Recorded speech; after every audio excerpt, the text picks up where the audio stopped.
Hello guys, this is your friend Multiverse Shinobi 2.0 and we are back with a new fanfic. What if Naruto, the new devil hunter? Fire, the Sparda legacy. Part 1. Chapter 2. The Crimson Legacy.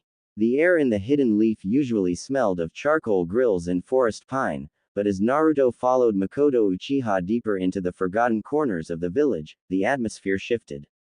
The temperature dropped, and a metallic tang, the scent of old blood and cold iron, began to hang heavy in the air.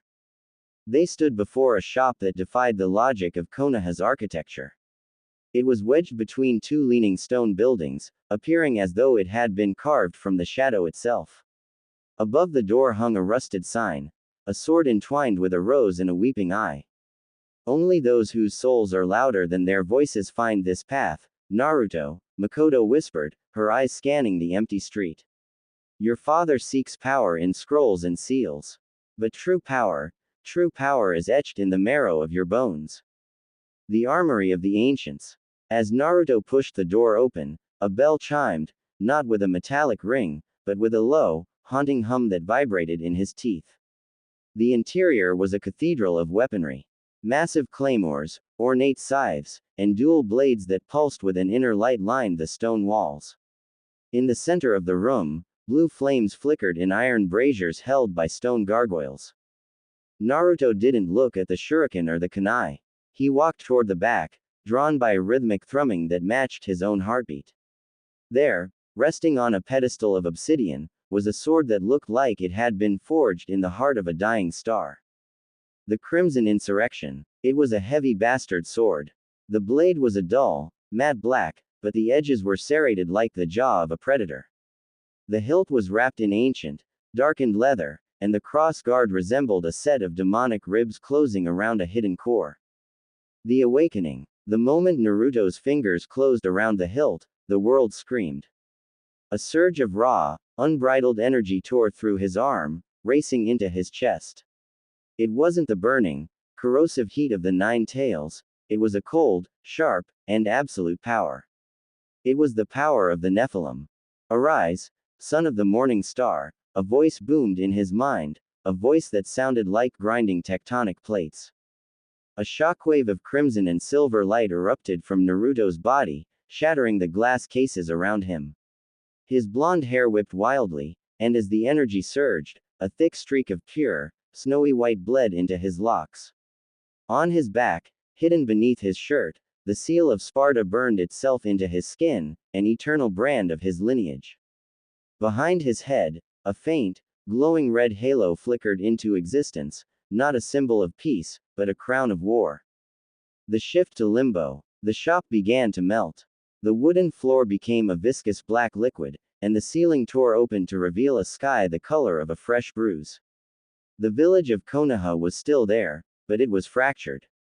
Buildings floated in the gravity-less void, connected by massive, throbbing veins of the clipot tree. Naruto stood tall, the heavy sword now feeling as light as a feather in his hand. He looked at his reflection in a shard of floating glass. He saw a warrior, a prince of the underworld, a boy who was no longer a shadow of his brothers. You took your time, a sharp voice echoed through the void. Naruto turned. Standing on a piece of the Hokage rock that was drifting past was a girl with short silver hair and a cold, calculating gaze. Veronica Sparda. She drew a slender, lethal katana, the air around her freezing into frost. The demons have been smelling your blood for miles, little Nephilim, she said, a ghost of a smirk on her lips. Show me if that sword is for protection, or for slaughter. From the shadows of the twisted buildings, the ground began to ripple. Claws tore through the earth as the first wave of Stygians emerged, their hollow eyes locked onto the new air of Sparda. Chapter 3. The Baptism of Fire. Limbo was not a place for contemplation, it was a theater of visceral survival. Naruto stood at the fractured center of what used to be the academy training grounds. In this reality, the ground was jagged obsidian, and the skeletal trees reached toward a sky that bled an eternal, sickly crimson. On a floating piece of debris high above, Veronica Sparda crossed her arms. Her demeanor was as cold as the ice forming around her feet. Don't just stand there, little Nephilim.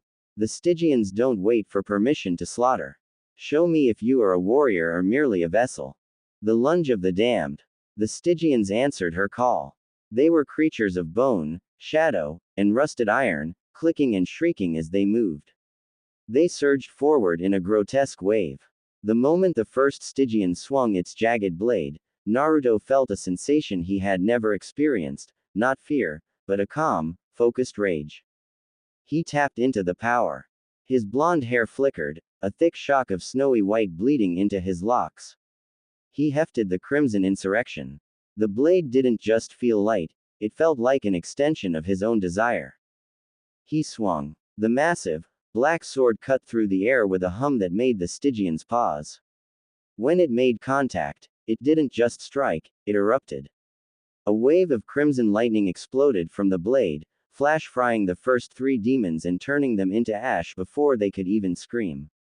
Mastery of the blade. Focus. Veronica commanded, her voice cutting through the demonic chaos. You have the power, but no control. If you rely only on brute strength, you will burn out. Control the pulse. Own the blade. Naruto closed his eyes, visualizing the flow of energy. He could feel the corrosive, boiling heat of the nine tails raging in its cage, but beneath it was something colder, purer. The Nephilim heart. He channeled it. The insurrection's matte black surface began to glow, the serrated edge blazing with white-hot energy. Stinger. Naruto bellowed. He didn't just move, he propelled himself forward like a cannonball. He was a blur of red light and jagged steel. He became a piercing force, driving the bladed hilt through three demons at once, their bodies shattering into fiery red embers upon impact. He spun, catching a fourth demon with a brutal uppercut tago, lifting it high into the gravity-less void. The battle lasted only minutes, but it felt like hours. When the last Stygian turned to dust, Naruto stood breathing heavily, the white streak in his hair prominent, his eyes glowing with a silver light. He looked at his hands, which were shaking from the sheer exertion of holding back the surge of new power. The aftermath. Veronica descended from her perch, landing softly in front of him. She didn't offer praise. She simply looked at his shaking hands. You managed to not kill yourself. That's a start. She grabbed the collar of his new, black and red leather coat, pulling him closer. You can feel the fox, can't you? It's angry. It knows you don't need it as much anymore. Naruto began, but the world suddenly began to shift again. The red sky turned blue, and the broken buildings of the limbo solidified. They were back in the Uchiha armory. The Lanhuo torches flickered peacefully. Makoto Uchiha was still standing beside the pedestal, her hand on his shoulder, though her eyes were closed.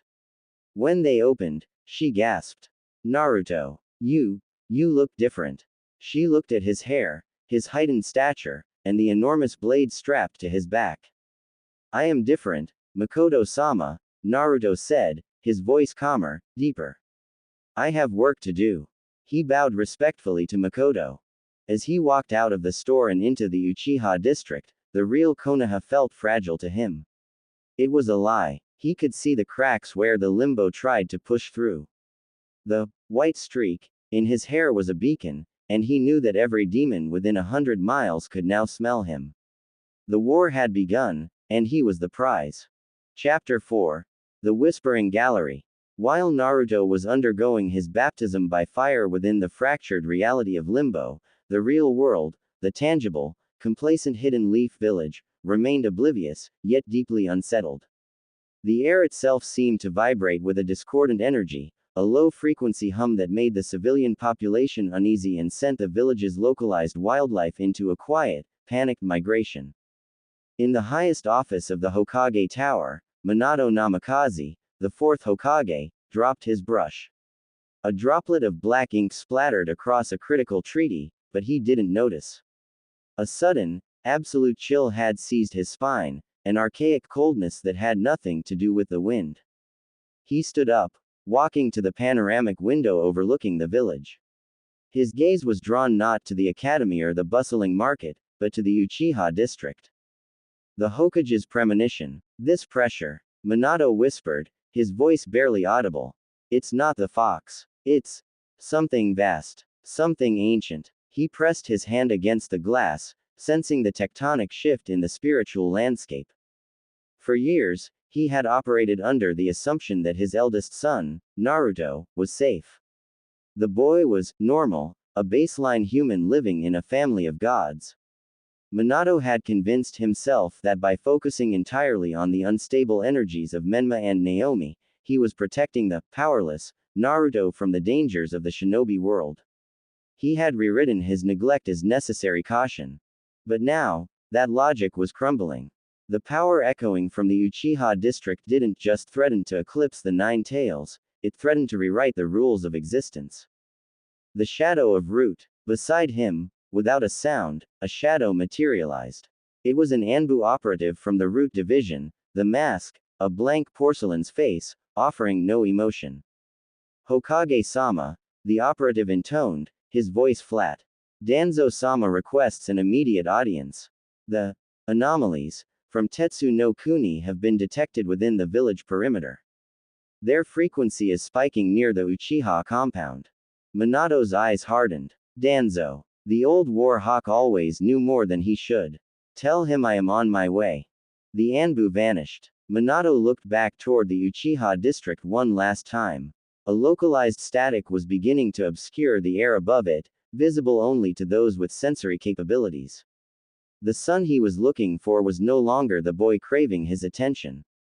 He was becoming something else. A savior. A Nephilim. The crimson devil of the slums.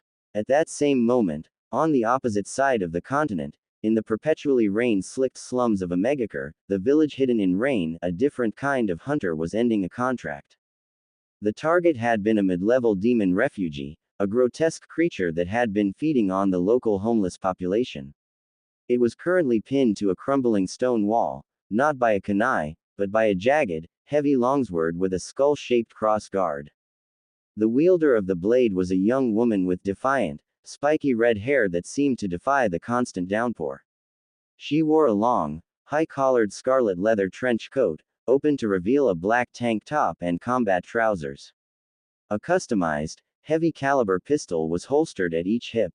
This was Dantina Sparda, the prime reality's manifestation of the legendary Dark Knight, sent to this world by Lumira to hunt the source of the Cliphot infestation. A new trail. Lousy job, Dantina muttered, wiping a mix of rainwater and black ichor from her face. She yanked her sword, Rebellion, from the demon's carcass. Didn't even have a soul worth collecting. Suddenly, she paused. Her red hair seemed to stand on end. She looked up, past the endless rain clouds, her dual demonic heritage sensing a massive distortion. It was thousands of miles away, yet it felt like it was in the next room. A smirk, identical to the playful arrogance of a young Dante, spread across her face. She spun Rebellion, sheathing it on her back with a definitive clack. Well, she murmured, tapping a finger against the grip of one of her pistols. Looks like my nephew finally woke up and picked up a real toy. The scent is Nephilim, and it's coming from the land of fire. She adjusted her coat and started walking.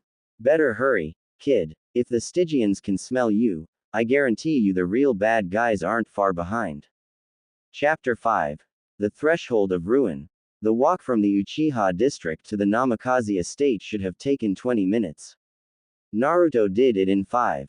Every step he took felt like he was crushing the very air around him. The crimson insurrection vibrated against his spine, humming in a frequency that only he could hear, a song of rebellion and ancient pride. As he reached the gates of his childhood home, he didn't stop to use the key he still carried. He simply walked. The heavy iron gates, reinforced with Uzumaki sealing jutsu, groaned and swung open on their own, the metal warping as if terrified to stand in his way. The confrontation. In the courtyard, Minato Namikaze and Kushina Uzumaki were already waiting. They had sensed the approach of a massive, alien energy. Beside them stood Menma and Naomi, their eyes wide with fear and confusion. Stop right there, Minato commanded, his hand hovering over a tri-pronged kunai. Identify yourself. Naruto stepped out of the evening shadows. The moonlight hit his face, illuminating the sharp jawline, the cold silver glint in his blue eyes, and the unmistakable, snowy white streak in his hair. Naruto. Kushina's voice was a broken whisper. She dropped the training scrolls she was holding. But, your hair, your eyes, what have you done to yourself? Naruto didn't answer immediately. He looked at the house, the place where he had spent 10 years being a ghost. He looked at Menma and Naomi, who were glowing with the red chakra of the fox, a power that now felt tiny and primitive compared to the Nephilim fire in his veins. I didn't do anything, Kushina-sama, Naruto said, his voice resonant and calm. I simply stopped being the shadow you cast. The clash of wills. Naruto, that weapon, that energy. Minato stepped forward, his Hokage cloak fluttering. It's demonic. I can smell the rot of the underworld on you. As the Hokage, I cannot allow a corrupted entity to remain in this village. Give me the sword and come with us for questioning. A dark, dry laugh escaped Naruto's lips. It was a sound that made Menma flinch. Corrupted. You live in a village built on the blood of the innocent, fueled by the power of a caged beast, and you call me corrupted because I found a truth you were too blind to see. Naruto reached behind his shoulder, his fingers closing around the hilt of the insurrection. The moment he did, a pillar of crimson and violet light erupted from the ground, shattering the stone tiles of the courtyard. Don't touch that blade, Kushina screamed, her hair rising in 9 tails of fury as she prepared her sealing chains. That thing is eating your soul, Naruto. Please, let us help you. You had 10 years to help me, Naruto replied, drawing the massive black sword. The air screeched as the metal left the sheath. You were too busy polishing your miracles. Now, you're just in the way. The first strike. Minato vanished in a golden flash, the Hiraishin. He reappeared behind Naruto, a Rasengan spinning in his palm. It was a move meant to incapacitate, not kill. But Naruto didn't even turn around. With a speed that defied human reflexes, he swung the flat of the insurrection backward. The sword didn't just hit the Rasengan, it absorbed it. The swirling chakra was sucked into the jagged teeth of the demonic blade, turning into a spark of red lightning. The impact sent Minato skidding back across the courtyard, his boots smoking. How? Minato gasped, his eyes darting to the sword. That was a S-rank jutsu. Your jutsus are just parlor tricks, a cold voice rang out from the roof. Veronica Sparda stood there, her silver hair shimmering. She looked down at the Namikaze family with pure contempt. He is a Nephilim. You are trying to fight a thunderstorm with an umbrella. The departure. Naruto sheathed his blade with a definitive clack. The red aura began to fade, but the crack in the relationship was permanent. He looked at his parents one last time, not with hatred, but with a terrifying indifference. Darkram is coming. The clipot is growing beneath your feet, and you're still playing ninja, Naruto said. Keep your village, Hokage. I have a world to save. He turned his back on them and walked toward the gate. Naruto, come back, Kushina cried out, her chains lashing out to grab him. Naruto didn't even look back. He snapped his fingers, and a rift in space, the entrance to Limbo, opened before him. He and Veronica stepped into the tear in reality, leaving the Namikaze family standing in the ruins of their courtyard, finally realizing that the sun they ignored was the only one capable of stopping the end of days. Chapter 6. The White Rabbit's Gambit. The air inside Limbo was always thick, but as Naruto and Veronica stepped through the rift, the atmosphere became suffocating. They weren't in the Uchiha district or the Namikaze courtyard anymore. The Limbo had shifted, pulling them toward the industrial heart of Konoha, a place where the village's sewers and secret laboratories intertwined. Something is wrong, Veronica whispered, her hand tightening on the hilt of her katana. The pulse of the clipot is accelerating. It's as if the tree is being fed a massive amount of souls all at once. The appearance of the rabbit. From the crimson fog emerged a figure that looked entirely out of place.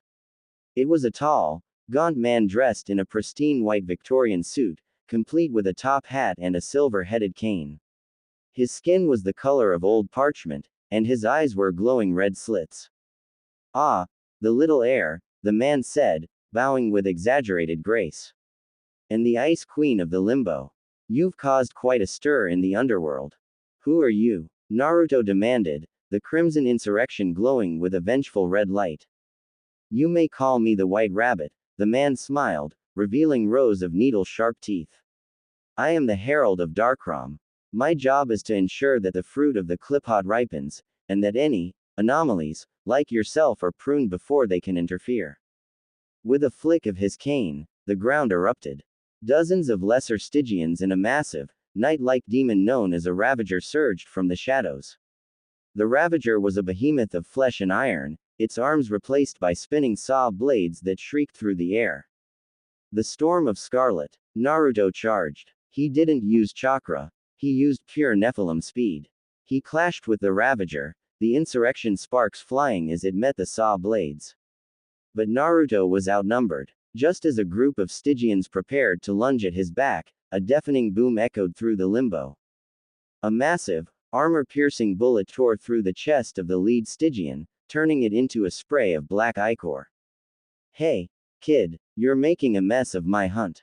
A figure descended from the sky like a meteor, crashing into the center of the demon horde. A shockwave of scarlet energy cleared the area. As the dust settled, Naruto saw a woman in a long red leather coat, leaning casually against a massive sword with a skull-shaped guard. Dantina, Veronica hissed, her eyes widening in recognition. The hunter of the prime reality. In the flesh, Ice Queen, Dantina smirked, spinning a customized silver pistol, ebony, around her finger before holstering it. She looked at Naruto, her eyes flickering with amusement. So, you're the Nephilim cousin Lumira was talking about. Nice sword. A bit small, but it'll do. The Nephilim and the devil. The White Rabbit hissed in annoyance. Dantina Sparda, you weren't supposed to be in this reality for another cycle. I don't follow schedules, bunny man, Dantina retorted.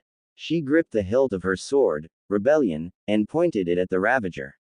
Naruto, right, let's show this overgrown rabbit how we do things in the Sparda family.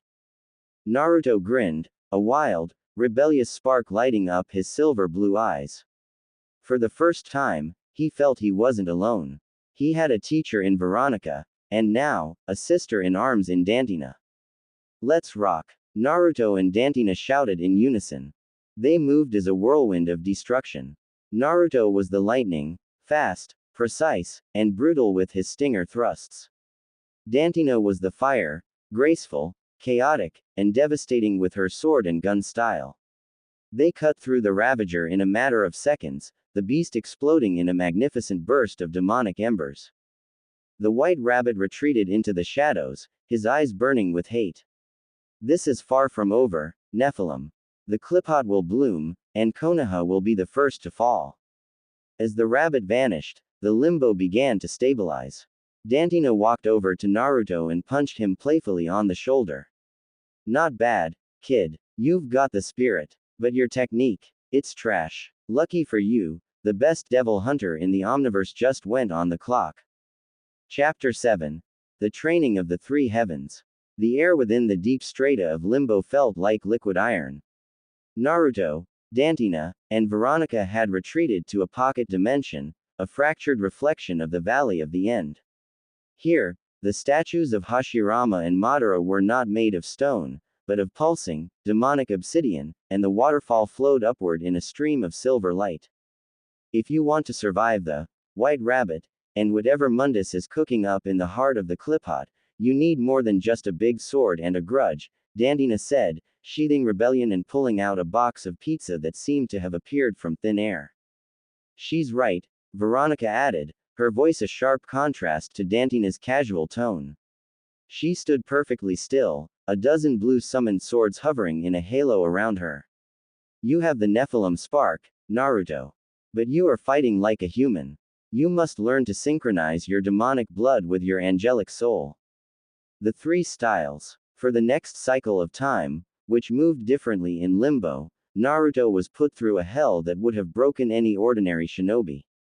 Veronica taught him the path of the Dark Slayer. She forced him to move without moving, to use the Yamato style of space distortion to blink through attacks. Speed is a lie, she whispered as she struck him with the flat of her blade for the 100th time. It is not about moving fast, it is about being everywhere at once. Dantina taught him the swordmaster and gunslinger arts. She showed him how to treat Crimson Insurrection not as a heavy weight, but as a dance partner. She taught him to weave mid-air combos that kept his enemies juggled in a state of perpetual destruction. Don't just hit them, kid. Style on 'em. Dantina laughed, firing ebony and ivory in a rhythmic cadence that forced Naruto to parry bullets while fighting off shadow clones. The awakening of the Sin. As the training reached its peak, Naruto felt the barrier in his soul finally shatter. The white streak in his hair expanded until only the tips remained blonde. His blue eyes vanished, replaced by a deep, metallic silver that glowed with an inner fire. On his back, the Sparda seal pulsed. He roared, and for the first time, he manifested a spectral mirage, a towering, translucent shadow of a winged knight that mimicked his every move. He's doing it, Dantina murmured, her smirk widening. He's tapping into the devil trigger. The council's panic. Back in the physical world of Konoha, the atmosphere was one of pure terror. The civilian council and the shinobi elders were gathered in a secret chamber beneath the Hokage Tower. The Uchiha district is a dead zone. An elder shouted, slamming his fist on the table. Our sensors can't even penetrate the air. And the fourth son, he's a monster. He struck down the Hokage in his own courtyard. Danzo Shimura sat in the shadows, his bandaged arm resting on his cane. His mind was racing. He didn't see a monster, he saw a weapon that had slipped through his fingers. Minato is compromised by his emotions, Danzo said coldly. If the boy has truly allied himself with these anomalies, then Naruto Uzumaki is no longer a citizen of Konoha. He is an S-rank threat. A demon in human skin. Minato, sitting at the head of the table, looked like he had aged 10 years. Kushina stood behind him, her eyes red from weeping. He is my son, Minato said, his voice trembling with a mix of authority and heartbreak. But Danzo is right about one thing. That power, it isn't from this world.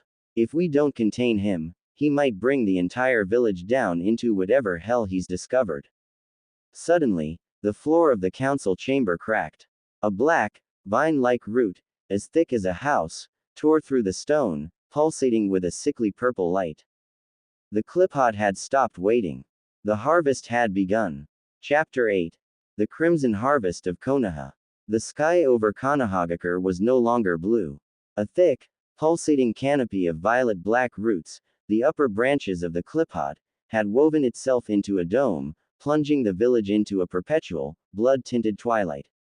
The air tasted of ozone and copper, the iron-heavy scent of human blood being siphoned by the thousands into the ground. Hold the line. Minato Namikaze's voice rang out across the central plaza. He was a flash of gold, his horizon flickering between dozens of impusa, insect-like demons with needle-sharp proboscises that were draining the chakra and blood of the screaming villagers. Beside him, Kushina lashed out with her adamantine sealing chains, crushing the chitinous shells of the demons. But for every 10 they killed, 100 more surged from the pulsating blood clots erupting in the streets. They don't stop. Menma yelled, his red chakra cloak flickering as he threw a Rasengan into a mob of Stygians. Dad, we can't clear the whole village like this. The descent of the Trinity. High above the chaos, a rift in reality tore open. It didn't look like a jutsu, it looked like a wound in the fabric of space. 3 figures plummeted toward the center of the village. Naruto led the way, his long black and red coat snapping in the wind like the wings of a predator. His hair was now a blinding, snowy white, and his silver eyes saw through the illusions of the mortal world. To his left, Dantina descended with her boots igniting the air, a smirk on her face as she drew ebony and ivory. To his right, Veronica descended like a falling star, her hand already blurring as she prepared to unsheathe the Yamato. Showtime, Naruto whispered. He landed in a crouch, the shockwave of his impact shattering the obsidian roots for 50 feet in every direction. As he stood up, he didn't reach for a kunai. He reached for the Crimson Insurrection. The stylish slaughter. The shinobi of Konoha. Those still standing watched in awe and terror. They saw the boy they once called a failure move with a grace that made the fourth Hokage look slow. Naruto didn't just fight, he orchestrated a symphony of destruction. He caught a Ravager mid-swing with his bare hand, the spectral blue arm of his Devil Bringer manifesting to crush the demon's skull against the pavement. He then flowed into a high side, launching a pack of Stygians into the air before juggling them with a rhythmic series of slashes that left the air glowing with red embers. Dantina was a whirlwind of scarlet fire. She rode a demon like a surfboard through a building, firing her dual pistols in a perfect 360-degree arc, each bullet finding the eye of a monster. "Come on, kid, you're falling behind on the style meter," she shouted over the roar of battle. Veronica moved like a ghost. She stood in the center of a swarm of flying Impusa, her sword never appearing to leave its sheath. Yet, a second later, the air itself shattered into thousands of blue crystalline cuts, and the demons fell in a rain of bisected meat. The reunion in the bloodshed. In the middle of the carnage, Naruto found himself standing face to face with Satsuki Uchiha. She was bruised, her clothes torn, her eyes wide with the awakening of her three-tomo Sharingan. She was protecting Makoto, who was shielding a group of orphans. "Naruto," Satsuki gasped, her eyes tracing the white hair and the sheer, overwhelming aura of power radiating from him. "Is that really you?" Naruto didn't smile, but the cold silver in his eyes softened. He stepped past her, catching a spear-wielding demon by the throat without looking. "Stay behind me, Satsuki," Naruto said, his voice echoing with a low, demonic resonance. "The White Rabbit is here, and he's not interested in your Sharingan. He wants the blood in your veins." From the shadows of the Hokage rock, which was now being strangled by clip-hot vines, the White Rabbit emerged. He wasn't alone. Standing beside him was a twisted, demonic version of Danzo Shimura, his arm no longer covered in Sharingan, but in the pulsating, black wood of the clip-hot itself. "The harvest is nearly complete," Danzo's voice was a distorted rasp. "And you, Naruto, you are the final ingredient." Chapter 9. The Root of All Evil. The air above the ruined streets of Konoha didn't just vibrate, it screamed. The collision of Naruto's crimson Nephilim aura and the putrid, violet shadow of Demon Danzo created a vacuum that sucked the oxygen right out of the lungs of the nearby shinobi. Danzo Shimura was no longer a man. He had allowed the White Rabbit to graft the living tissue of the clip-hot into his flesh. His right arm was a massive, pulsing trunk of black wood, dripping with a thick, corrosive ichor that hissed when it hit the ground. Multiple glowing red eyes, not Sharingan, but the lidless, staring eyes of the abyss, had opened across his torso and shoulders. "Power is the only truth in this world, Naruto," Danzo rasped, his voice sounding like dry leaves being crushed. "You were a wasted vessel. I am the culmination of Konoha's survival." The duel of the abyss. Naruto didn't waste breath on a retort. He launched himself forward, the crimson insurrection trailing a wake of red electricity. "Trick," Naruto whispered. In a flash of blue light, a technique perfected under Veronica's cold tutelage, he blinked through space, appearing directly above Danzo. He brought the massive blade down in a helm breaker. The impact was cataclysmic. Danzo raised his clip-hot arm, the wood hardening into a demonic shield. The shockwave leveled the surrounding buildings, sending a cloud of dust and splinters into the air. "Too slow," Danzo roared. The eyes on his shoulders blinked, and a barrage of purple energy needles, a demonic corruption of the wind style, vacuum bullets, erupted from his skin. Naruto didn't retreat. He spun his blade in a prop shredder, the spinning steel creating a vortex that deflected the needles. He flowed into a high side, kicking the sword upward to launch Danzo into the air.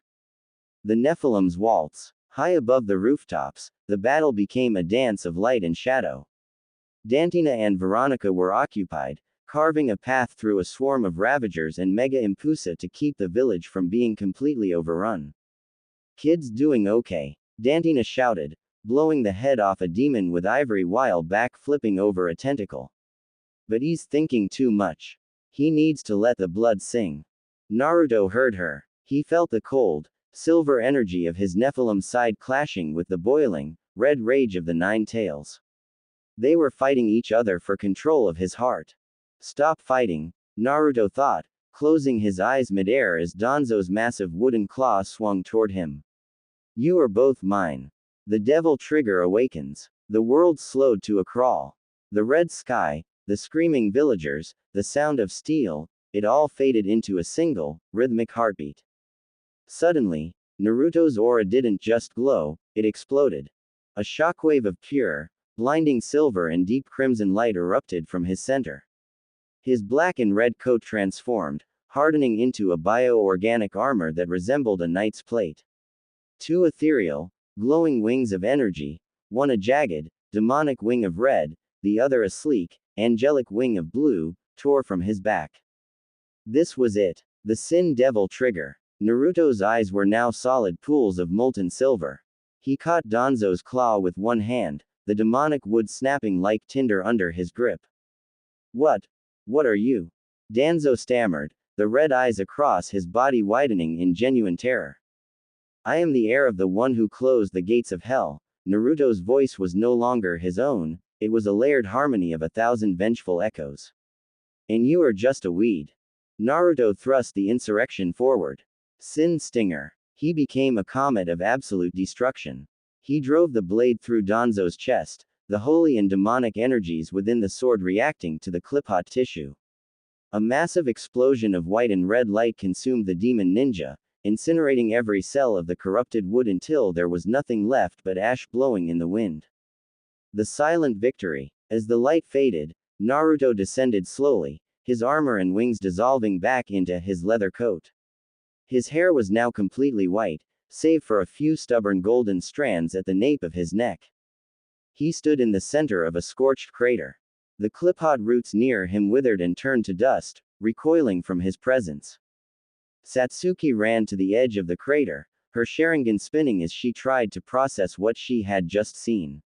Behind her, Minato and Kushina stood frozen. They hadn't just seen a battle, they had seen the birth of a legend that made the title of Hokage seem like a childhood game. But Naruto didn't look at them. He looked up at the Hokage rock, where the white rabbit stood, clapping his hands in slow, mocking approval. Exquisite, the rabbit smiled. But the appetizer is over. The king is waking up. Chapter 10. The Ascent of the Fallen. The death of Danzo Shimura had not brought peace, it had served as a catalyst. The clip-hot tree, sensing the loss of its primary conduit, began to pulse with a violent, rhythmic vibration that shook the very foundations of the land of fire. The ground beneath Konoha groaned as the roots thickened, pulling deeper into the earth to drain the last remnants of the village's spiritual ley lines. The clock just hit midnight, boys and girls. Dantina shouted, reloading her pistols with a flick of her wrists. That rabbit is heading for the top floor, and if he reaches that fruit, we're all gonna be part of a demonic smoothie. Naruto looked up. The white rabbit was ascending the vertical trunk of the clip-hot with supernatural speed, leaping between the massive, pulsating veins of the tree. At the very summit, a singular, massive bud was beginning to unfurl, the fruit of the underworld, glowing with a sickly, ethereal light that promised godhood to whoever tasted it. The vertical race. Don't let him out of your sight. Veronica commanded. She didn't run. She transformed into a streak of blue lightning, utilizing the air trick to teleport upward from branch to branch. Naruto didn't hesitate. He tapped into his Nephilim speed, his boots cracking the bark of the demonic tree as he ran vertically up the trunk. Gravity was no longer a law he obeyed. Beside him, Dantina was using the recoil of her dual pistols to propel herself higher, laughing with a wild, manic joy that cut through the horror of the invasion. As they climbed, the tree fought back. Tentacles as thick as warships lashed out from the trunk, and protean demons, shifting masses of eyes and blades, erupted from the bark to intercept them. Keep going, Naruto, Dantina yelled, spinning rebellion to deflect a cluster of incoming spikes. We'll clear the trash. You take the rabbit. The summit of godhood. Naruto reached the summit just as the white rabbit landed on the platform formed by the clip-hot's crowning leaves. The rabbit stood before the glowing fruit, his white suit pristine despite the carnage below. You are fast, little heir, the rabbit said, not turning around. But you are too late. The cycle is complete. The blood of the shinobi, the energy of the fox, and the essence of the Uchiha, it has all been distilled into this single, perfect moment. The rabbit reached out a gloved hand toward the fruit. Not on my watch, Naruto bellowed. He didn't just swing his sword, he threw it. The crimson insurrection spun through the air like a demonic buzzsaw, trailing a wake of red lightning. The rabbit was forced to leap back, his silver-headed cane transforming into a whip of shadow to parry the blade. The duel above the clouds. The fight at the summit was a blur of silver, red, and white. Naruto moved with the combined wisdom of his three masters. He used the cold precision of the Uchiha, the rebellious flair of Dantina, and the spatial mastery of Veronica. High side. Naruto caught the returning sword and delivered a brutal upward slash that caught the rabbit under the chin, launching him into the air. Aerial rave. Naruto followed him up, a dozen slashes landing in a fraction of a second, keeping the rabbit suspended in the void. Finally, Naruto manifested his spectral wings. He soared above the rabbit, his silver eyes glowing with the full authority of the House of Sparda. This is for my village. Naruto roared. He dove downward, the insurrection glowing with the combined fire of his Nephilim soul and the Nine Tails rage. Helm breaker. The impact was like a nuclear explosion of spiritual energy. The white rabbit was driven straight through the leaves of the summit, crashing down into the hollow center of the tree. The shockwave caused the massive fruit to shudder and crack, leaking a golden nectar that smelled of ancient power. The king's shadow. As the smoke cleared, Naruto stood over the broken form of the white rabbit. But the rabbit was laughing, a wet, hacking sound. You think you won? The rabbit gasped, his body dissolving into black ink. I was never the king, Naruto. I was just the alarm clock. From the depths of the cracked fruit, a hand emerged. It wasn't human. It was made of pure, white light and black marble, with three eyes staring from the palm. A voice, deeper than the ocean and older than time, echoed through the omniverse. Sparda, your blood still reeks of defiance. The first major arc had ended. The true king, Mundus, had begun to manifest. Naruto stood his ground, his white hair whipping in the gale, his sword held high. He wasn't the boy who was ignored anymore. He was the shield of the omniverse. Chapter 11. The Fractured Peace. The dawn that followed the battle of the summit was not a victory, it was an awakening to a ruined reality. The violet dome of the clip-hot canopy had dissolved with the defeat of the white rabbit, but the sky above Konoha remained a bruised, stormy purple, stained by the residue of the netherworld. Konohagakure no Sato, the most powerful ninja village in the world, was a smoking crater of obsidian roots and pulverized stone. The aftermath of godhood. Naruto stood on the broken pedestal where the clip-hot fruit had been. The massive bud, cracked by his final helm breaker, was leaking a golden, viscous nectar that pooled on the leaves. The nectar smelled of honey, ozone, and ancient power, its aroma so potent it made the air itself shimmer. That's the stuff, Dantina said, leaning casually against Rebellion. Her high-collared scarlet coat was tattered, and her red hair was matted with demon ichor. She was currently scraping the golden sap into a custom-made metal flask. The fruit of the abyss. One drop makes a mortal a god, and a god a monster. We can't let this fall into the wrong hands. Too late, Veronica replied, stepping out of a blink dimension blur. Her dark blue coat was pristine, but her expression was graver than usual. She looked down at the wrecked village below. The pulse has been felt. Mundus has tasted this reality. The barrier between this world and the netherworld is now a sieve. Konoha is ground zero. The burden of the white streak. Naruto didn't speak. He looked down at his reflection in a pool of the golden nectar. He saw a man who was inches taller than the boy he used to be. His face was leaner, his jaw set in a hard line. His hair was completely, dazzlingly white, the natural blonde a distant memory. His silver blue eyes held a stillness that was older than the village itself. The Sin Devil trigger had changed him fundamentally. He could feel the pulse of the earth, the residual anger of the Nine Tails, now silent in awe of his host's new power, and the constant, low-frequency hum of the netherworld. They are waiting for you, little heir, Veronica said, nodding toward the Hokage rock. The trial of the survivors. At the foot of the rock, the survivors of Konoha had gathered. The civilian council was gone, incinerated alongside Danzo. The shinobi elders who survived sat in a hollow silence. Minato Namikaze, the fourth Hokage, sat on a makeshift stool, his signature cloak burned, his face pale and etched with grief. Beside him, Kushina Uzumaki held a scorched piece of cloth, Naruto's old headwear. Menma and Naomi stood behind them, their red chakra cloaks now invisible, their prophecy overshadowed by the sheer, terrifying reality of the Sparda bloodline. Naruto, Dantina, and Veronica descended from the sky, landing in the center of the crowd. The shinobi recoiled. They saw the giant, mad black crimson insurrection on Naruto's back and the white hair that marked him as something other. Satsuki Uchiha was the only one who didn't back away. Her three-tomo Sharingan analyzed his new form, a flicker of both envy and absolute devotion in her eyes. Naruto. Minato began, his voice barely more than a whisper. We, the village, owes you our lives. Kushina looked up, her eyes swimming with tears. My son, what have they turned you into? The Silent King. Naruto looked at his parents. The desperate need for their validation, the ache of their neglect, it was all gone, erased by the fire of the Sin Devil trigger. He felt only a cold, efficient resolve.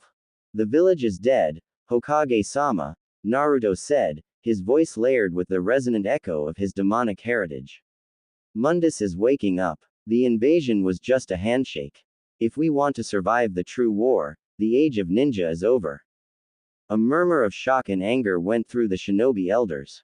The will of fire still burns. We will rebuild, one elder shouted. Veronica stepped forward, her hand blurring to create a dozen glowing summoned swords in a defensive halo. Your will of fire is fuel for the Cliphot. Your chakra is food for the Stygians. This reality is being annexed. If you want to protect your civilians, you must adapt. Dantina uncorked the flask of golden nectar, letting a single drop fall onto a dead, black Cliphot root. The root immediately turned a healthy green and bloomed into a radiant flower. This is the reality, Dantina said, her voice unusually serious. This power can save this world, or consume it. We can't fight a god with kunai.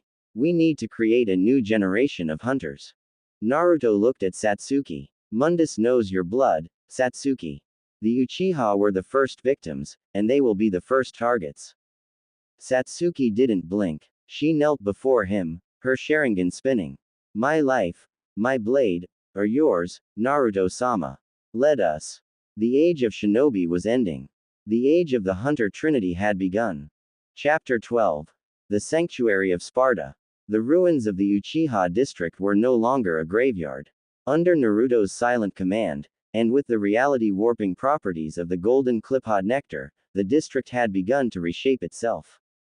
The traditional wooden houses were being replaced by Gothic stone structures, reinforced with obsidian and silver. This was no longer a part of Konoha, it was the sanctuary of Sparda, a bastion against the rising darkness. While the rest of the village struggled to clear the debris of the old world, Naruto stood on the balcony of the newly risen Sparda manor. His white hair caught the pale, violet light of the distorted moon. The new student. Below him in the courtyard, Satsuki Uchiha was pushed to her limits. She wasn't fighting paper targets or fellow genin. She was facing Veronica Sparda. Speed as a shadow, Uchiha, Veronica said, her voice like cracking ice. She moved so fast she appeared to be in 3 places at once, her sheath striking Satsuki's ribs, shoulders, and legs in a blurred sequence. You rely on your eyes to see the future, but your body is too slow to reach it. Satsuki gasped for air, her 3-tomo Sharingan spinning wildly. I can see you. But your energy, it's not chakra. It is spirit, Veronica replied, summoning a halo of blue swords. Chakra is a finite pool. Spirit is an infinite ocean. You are trying to swim while the ocean is trying to drown you. Stop resisting. Let the darkness of your clan's past become the fuel for your soul. The Uchiha trigger. Naruto descended from the balcony, his feet not making a sound as he landed on the obsidian floor. He walked over to Satsuki and placed a hand on her shoulder. The heat from his Nephilim core surged into her, acting as a bridge. The Uchiha were always more than just ninjas, Satsuki, Naruto said, his voice a low, resonant hum. Your ancestors didn't just use fire, they commanded the flames of the abyss. But they were afraid. They bound their power in seals and rules. He looked into her eyes. Are you afraid? Never, Satsuki snarled, her pride flared. Then show me. Naruto unleashed a pulse of his Sin Devil trigger aura. The sheer pressure forced Satsuki to her knees, but instead of breaking, something inside her snapped. The red of her Sharingan began to bleed out of her pupils, coating the entire iris. Her black hair took on a metallic, raven blue sheen, and a faint, silver and red aura began to hiss off her skin like steam. She wasn't just an Uchiha anymore. She was becoming a shadow hunter. The gathering storm. Inside the manor, Dantina was busy cleaning a new set of dual submachine guns. She looked up as Naruto and a transformed Satsuki entered. She's got the look, Dantina remarked, tossing a small, glowing red orb toward Satsuki. Catch. That's a red soul crystal. Eat it, or imbue your blade with it. You're gonna need the extra kick. Dantina then turned to Naruto, her playful expression vanishing. The scouts I sent out to the other nations. They aren't coming back, kid. Suna is a desert of glass. Kumo is being harvested by lightning Asuras.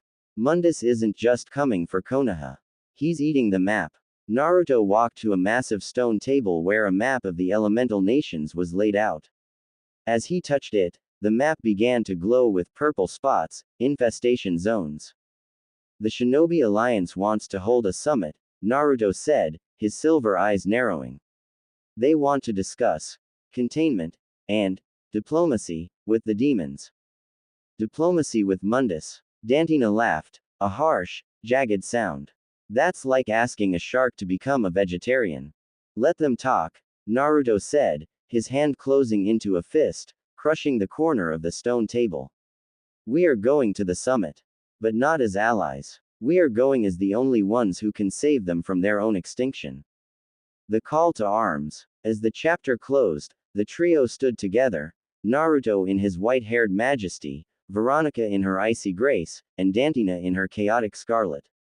Beside them, Satsuki Uchiha stood as the first of a new breed. The world was dying, but in the sanctuary of Sparda, a new heart was beating. The war for the Omniverse had moved from the shadows into the light. Chapter 13. The Summit of Broken Crowns.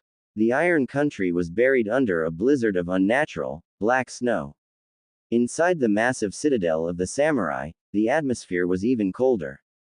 The 5 most powerful leaders of the elemental nations, the Raikage, Kazekage, Mizukage, Tsuchikage, and the 4th Hokage, sat around a circular table, their faces grim in the flickering torchlight. The reports are madness, the 4th Raikage slammed his massive fist onto the table. Demons rising from the ground. A tree that eats souls. And you, Minato, tell us that your own son has become the leader of these anomalies. Minato Namikaze looked older than his years. Naruto is not the enemy, Raikage.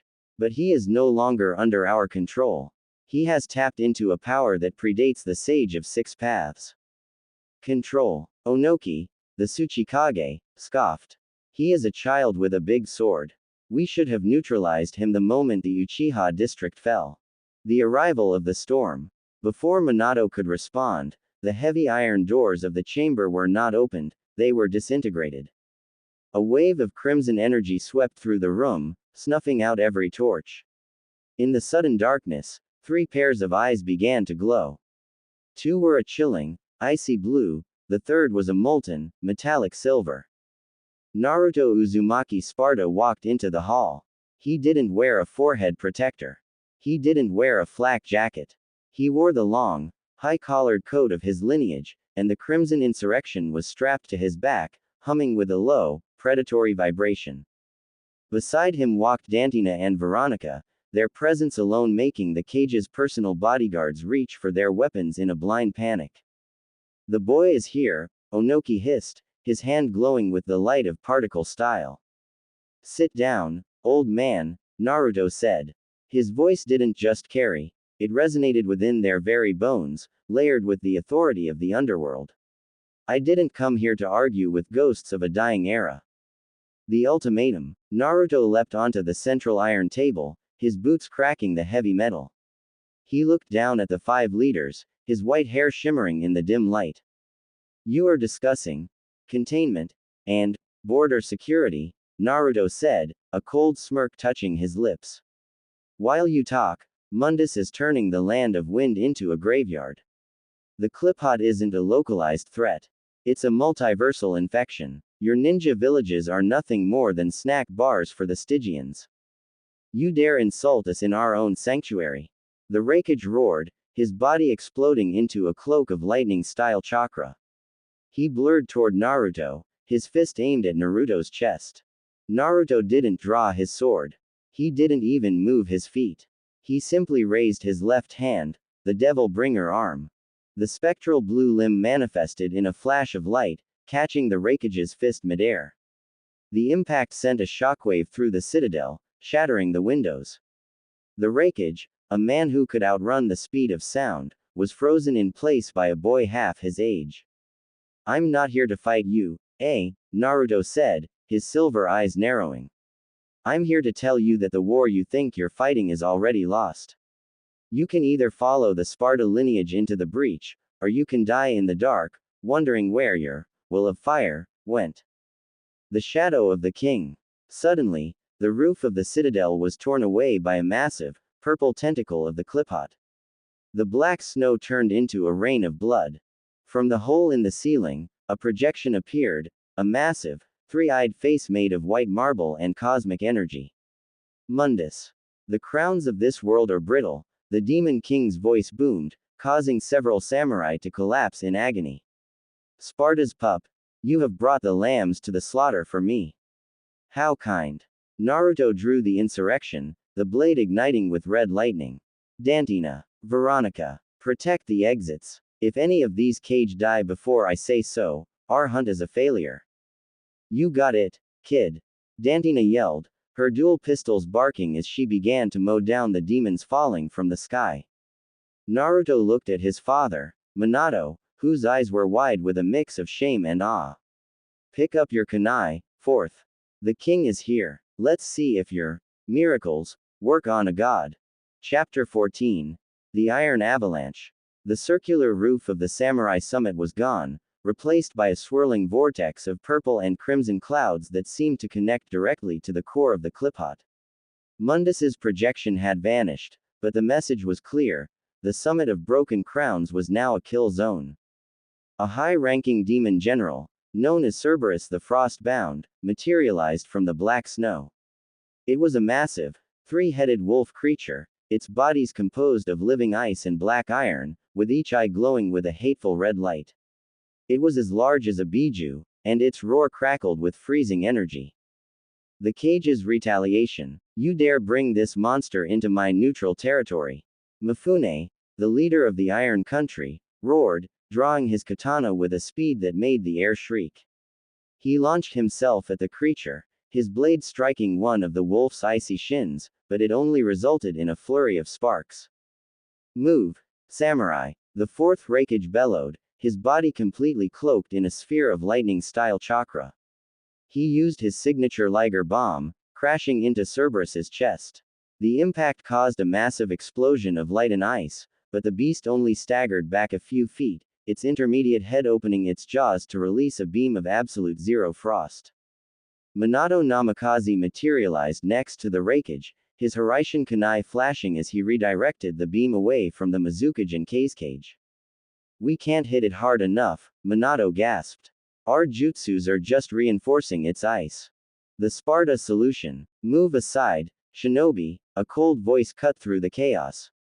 "Naruto, Dantina, and Veronica landed on the central table, forming a defensive triangle. Their eyes were glowing with the combined light of their demonic and angelic heritage. Showtime, boys and girls.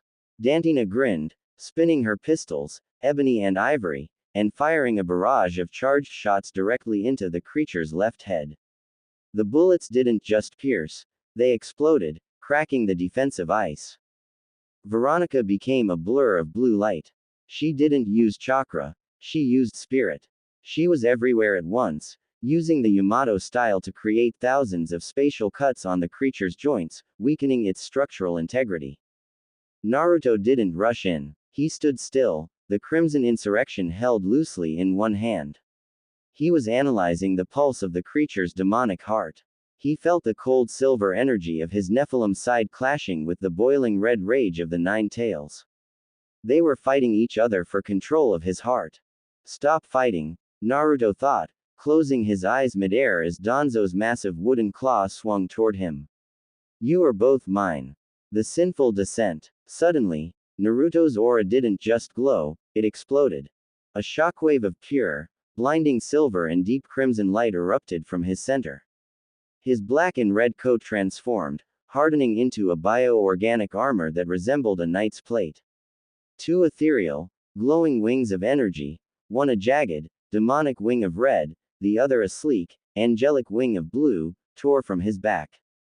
This was it. The Sin Devil trigger in its full, majestic form.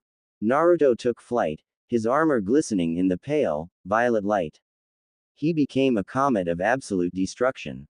He dove downward, the insurrection igniting with a mixture of red lightning and the white-hot energy of the Nine Tails Biju Chakra. Sin Helm Breaker. The impact was cataclysmic. Naruto's blade struck the central head of Cerberus, driving it down through the iron table and into the very foundations of the citadel. The entire structure groaned and collapsed, sending the five cage and their guards plummeting into the icy abyss below. The birth of the Hunter Alliance. As the dust and snow cleared, Naruto stood over the broken form of the great ice wolf. He had completely incinerated the demonic core. His white hair was matted with blood and frost, and his silver eyes saw through the illusions of the mortal world. He descended slowly, his armor and wings dissolving back into his leather coat. Satsuki, who had been protecting Makoto from the initial collapse, ran to the edge of the crater. Her three-tomo Sharingan was spinning as she tried to process the sheer scale of the power she had just witnessed. Behind her, Minato and Kushina stood frozen. They hadn't just seen a battle, they had seen the birth of a legend that made the title of Hokage seem like a childhood game. But Naruto didn't look at them. He looked up at the Hokage rock, which was now being strangled by clip-hot vines. The crowns of this world are brittle, Naruto whispered, echoing the words of Mundus. He looked at the five cage, who were just emerging from the rubble, their faces etched with a mix of terror and awe. The age of shinobi is ending. The age of the Hunter Alliance has begun. Chapter 15. The Sands of Broken Glass. The immediate fallout of the Battle of the Iron Citadel was absolute chaos.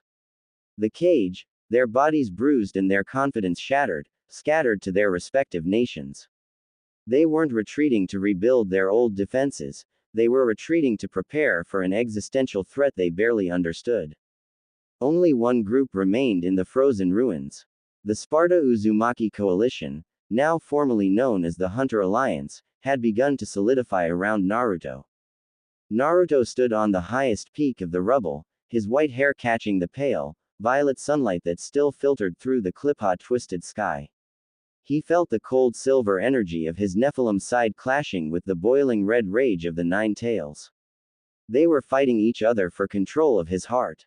Stop fighting, Naruto thought, closing his eyes midair as Danzo's massive wooden claw swung toward him. You are both mine. The Council of the Trinity. In the makeshift camp below, Dantina and Veronica were finalizing the logistics of their first offensive move. The goal was Sunagakur, the village hidden in the sand. Intelligence gathered by Veronica's summoned swords, acting as silent astral drones, confirmed that Suna was silent. A massive clip-hot root had erupted in the center of the desert village, and the fifth cage, Gaara, had been taken captive. He's not just a prisoner, Naruto, Veronica explained, her voice sharp as steel. Mundus is using him as a battery. He's draining the raw Ikibi chakra directly into the cliphot fruit.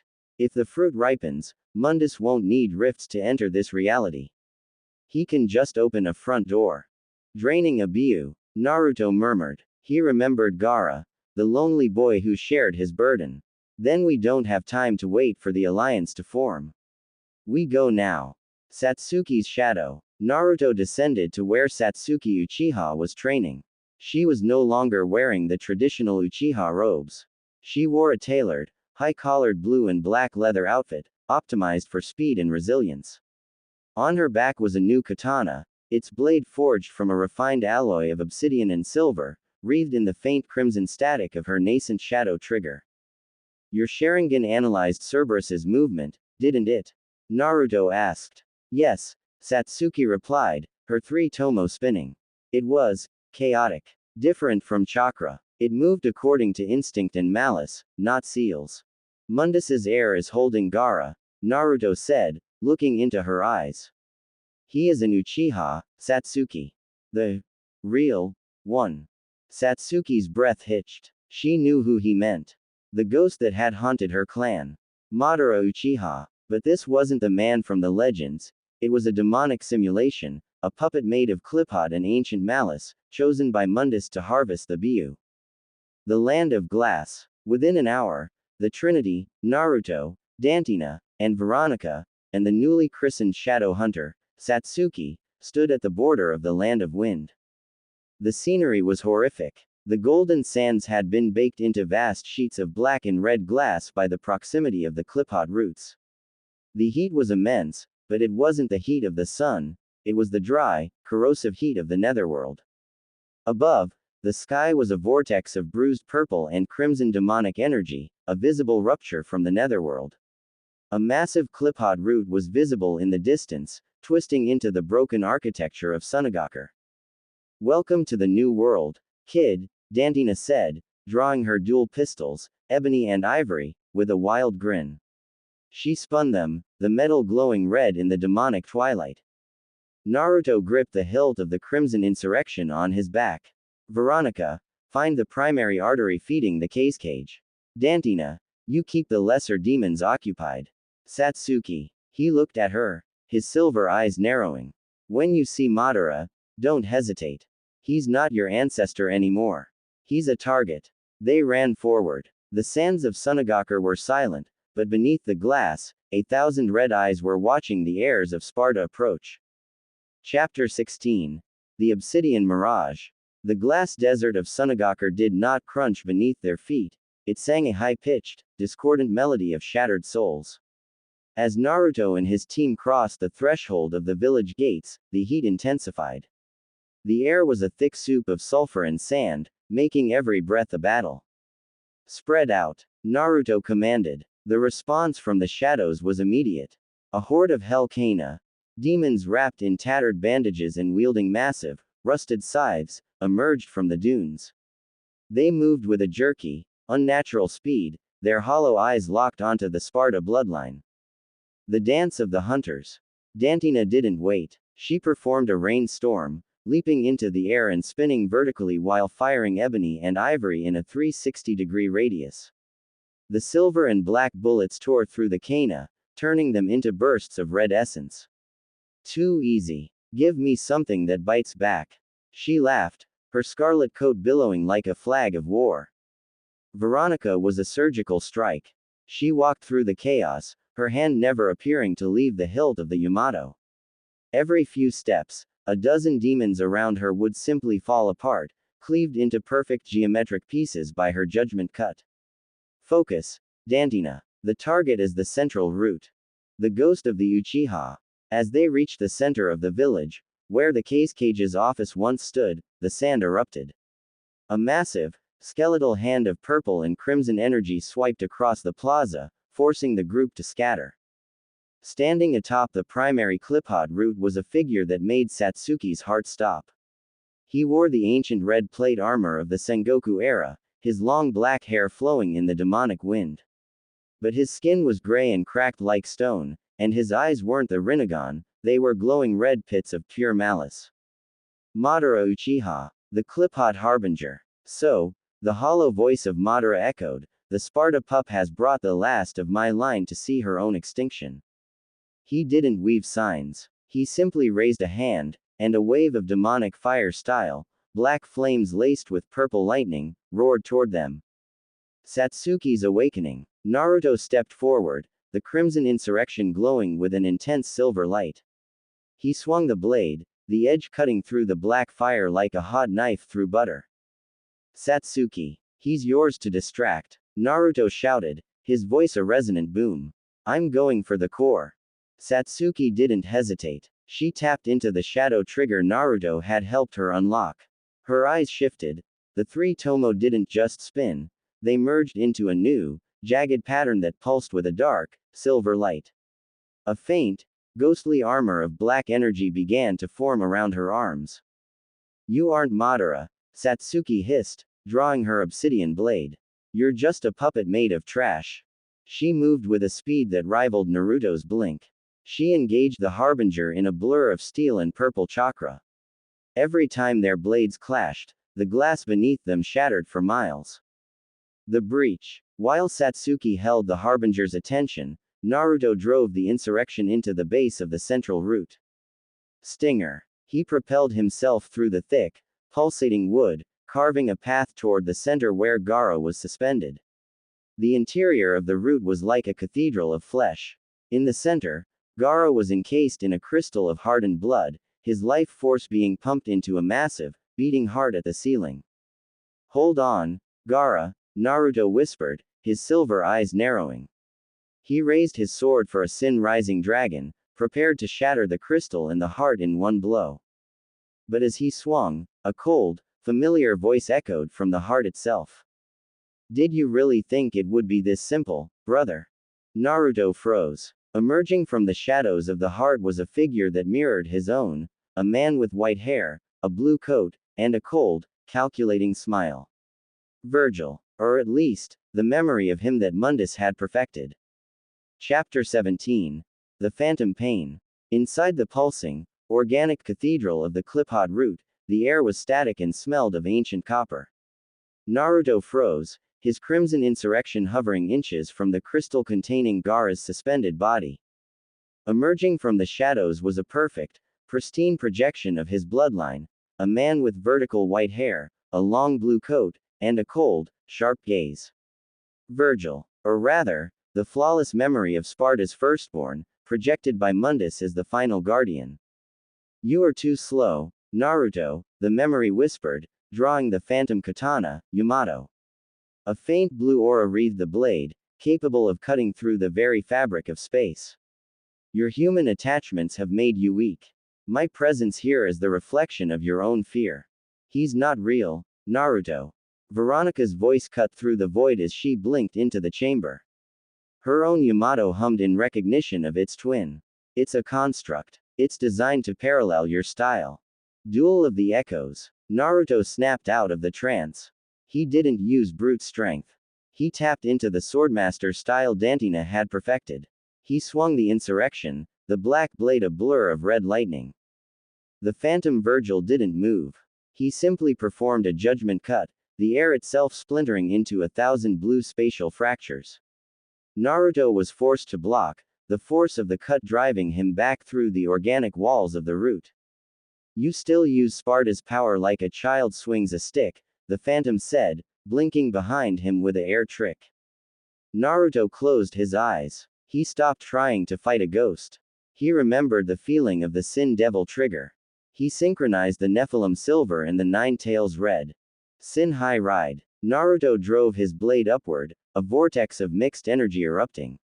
The phantom, unprepared for the hybrid power, was launched toward the ceiling. Naruto pursued, unleashing an aerial rave that left the construct rippling and unstable. My path is forward, Naruto whispered, his silver eyes cold. You are just a memory of a past I never had. He dove downward, Sin Helm Breaker. The impact shattered the phantom into 1,000 fragments of blue light, which immediately dissolved into the Cliphot. Satsuki's stand. Outside, The battlefield was a catastrophe. The desert of glass was now a crater-filled wasteland. Satsuki Uchiha was pushed to her absolute limit. She had unlocked her shadow trigger, her eyes a jagged new pattern of red and black, and her body encased in a shadowy, spectral armor. But the harbinger of Madara was a monster. He didn't tire, and he didn't feel pain. He was currently manifesting the skeletal upper half of a demonic Susanoo, a sort of pure crimson fire poised to crush Satsuki. You have Sparda's scent, little girl, Madara's hollow voice echoed. But you have an Uchiha's fear.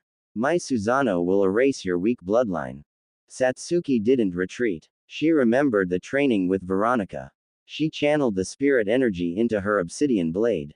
She performed a shadow blink, vanishing from the Susanoo's path. My blood isn't weak, Satsuki roared. She appeared on the harbinger's shoulder. She drove her blade into the neck of the construct, the obsidian channeling the cold shadow energy directly into the clip-hot core of the puppet. The harbinger shrieked as the shadow energy began to overwrite the clip-hot control. The demonic Susanoo fractured and dissolved.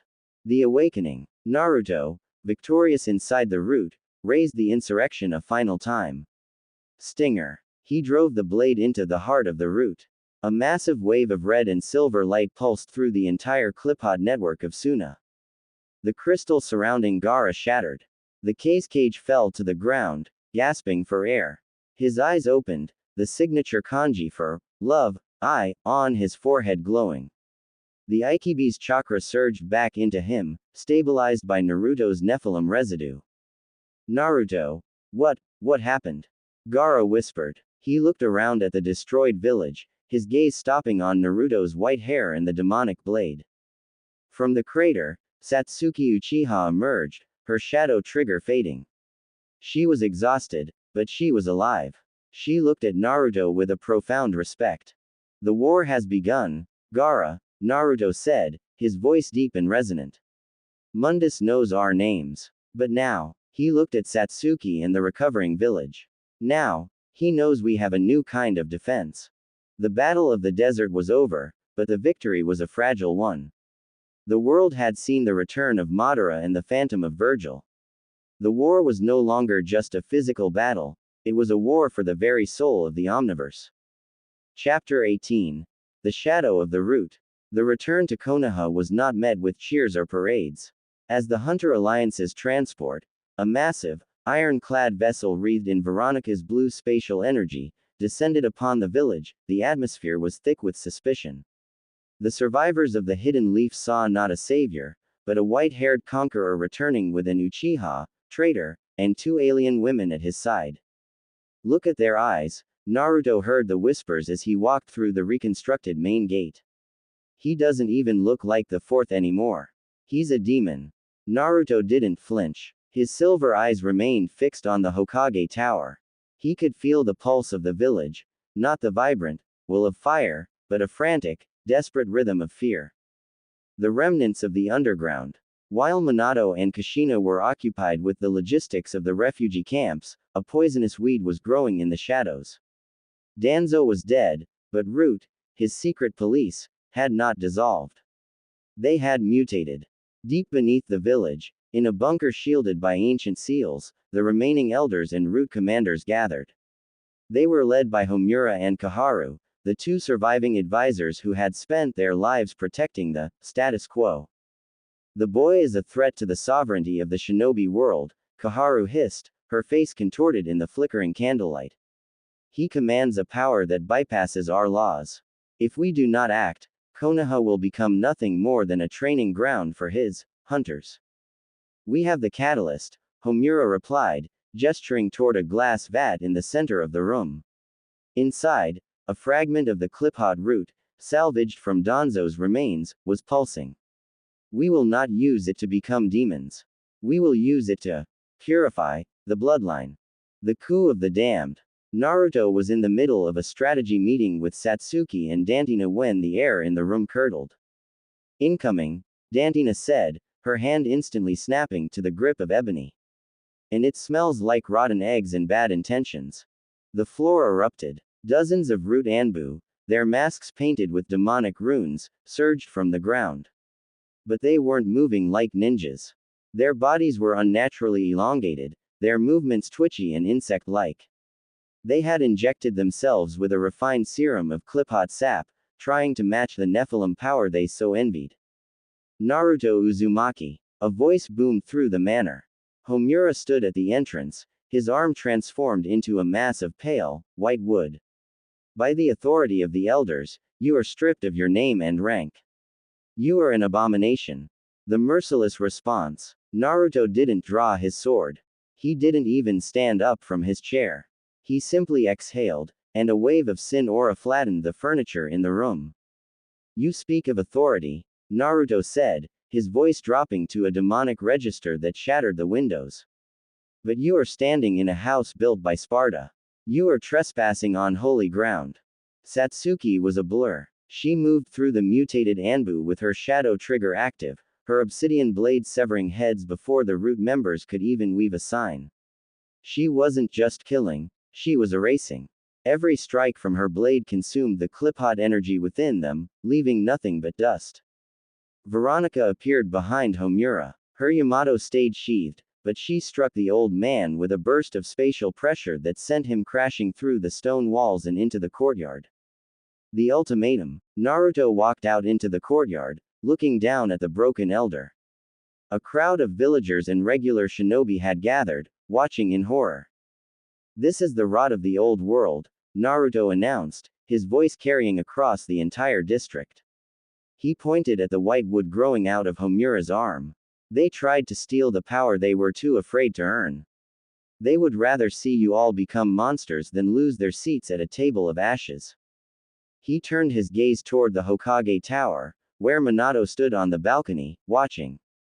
The age of the elders is over, Naruto declared. From this day forth, Konoha does not answer to a council. It answers to the hunt. If you want to survive, you pick up a blade and you learn to kill the dark. If you want to cling to your politics, you die with them. The root was officially severed. But as Naruto looked at the sky, he saw the purple clouds thickening. The coup was a distraction. Mundus had found a new way in, and this time, he wasn't sending shadows. He was sending the seven hells. Chapter 19. The Seven Hells of Konoha. The purge of the elders had left a vacuum of silence in the village, but it was quickly filled by a sound far more terrifying. A low, rhythmic thumping, like the beating of a titan's heart, began to shake the very foundations of the earth. High above the village, the purple clouds didn't just thicken, they tore. 7 distinct, jagged rifts opened in the sky, each glowing with a different, sickly hue, vivid violet, toxic green, blood red, and a light-consuming black. These were the 7 hells, the gateways to the deeper layers of Mundus's domain. He's not playing games anymore, Dantina said, her voice unusually grim. She was already strapping on her dual shotgun holsters. That's a full-scale planar convergence. He's trying to drag the entire land of fire into the underworld. The call to the vanguard. Naruto didn't wait for a council meeting. He stepped onto the balcony of the Sparda Manor and funneled his Nephilim energy into his voice, amplified by the Crimson Insurrection. Citizens of the elemental nations. Shinobi. Samurai. His voice rolled over the village like thunder. The time for hiding is over. The gates have opened. If you can hold a blade, stand. If you can mold chakra, strike. We are no longer fighting for villages. We are fighting for the right to exist. From the ruins of the Uchiha district, the first wave of the Hunter Alliance emerged. Satsuki led the way, her shadow trigger pulsing like a dark star. Behind her were the survivors of the Uchiha, the elite of the Hyuga who had seen the truth, and even a contingent of sand shinobi led by Tamari.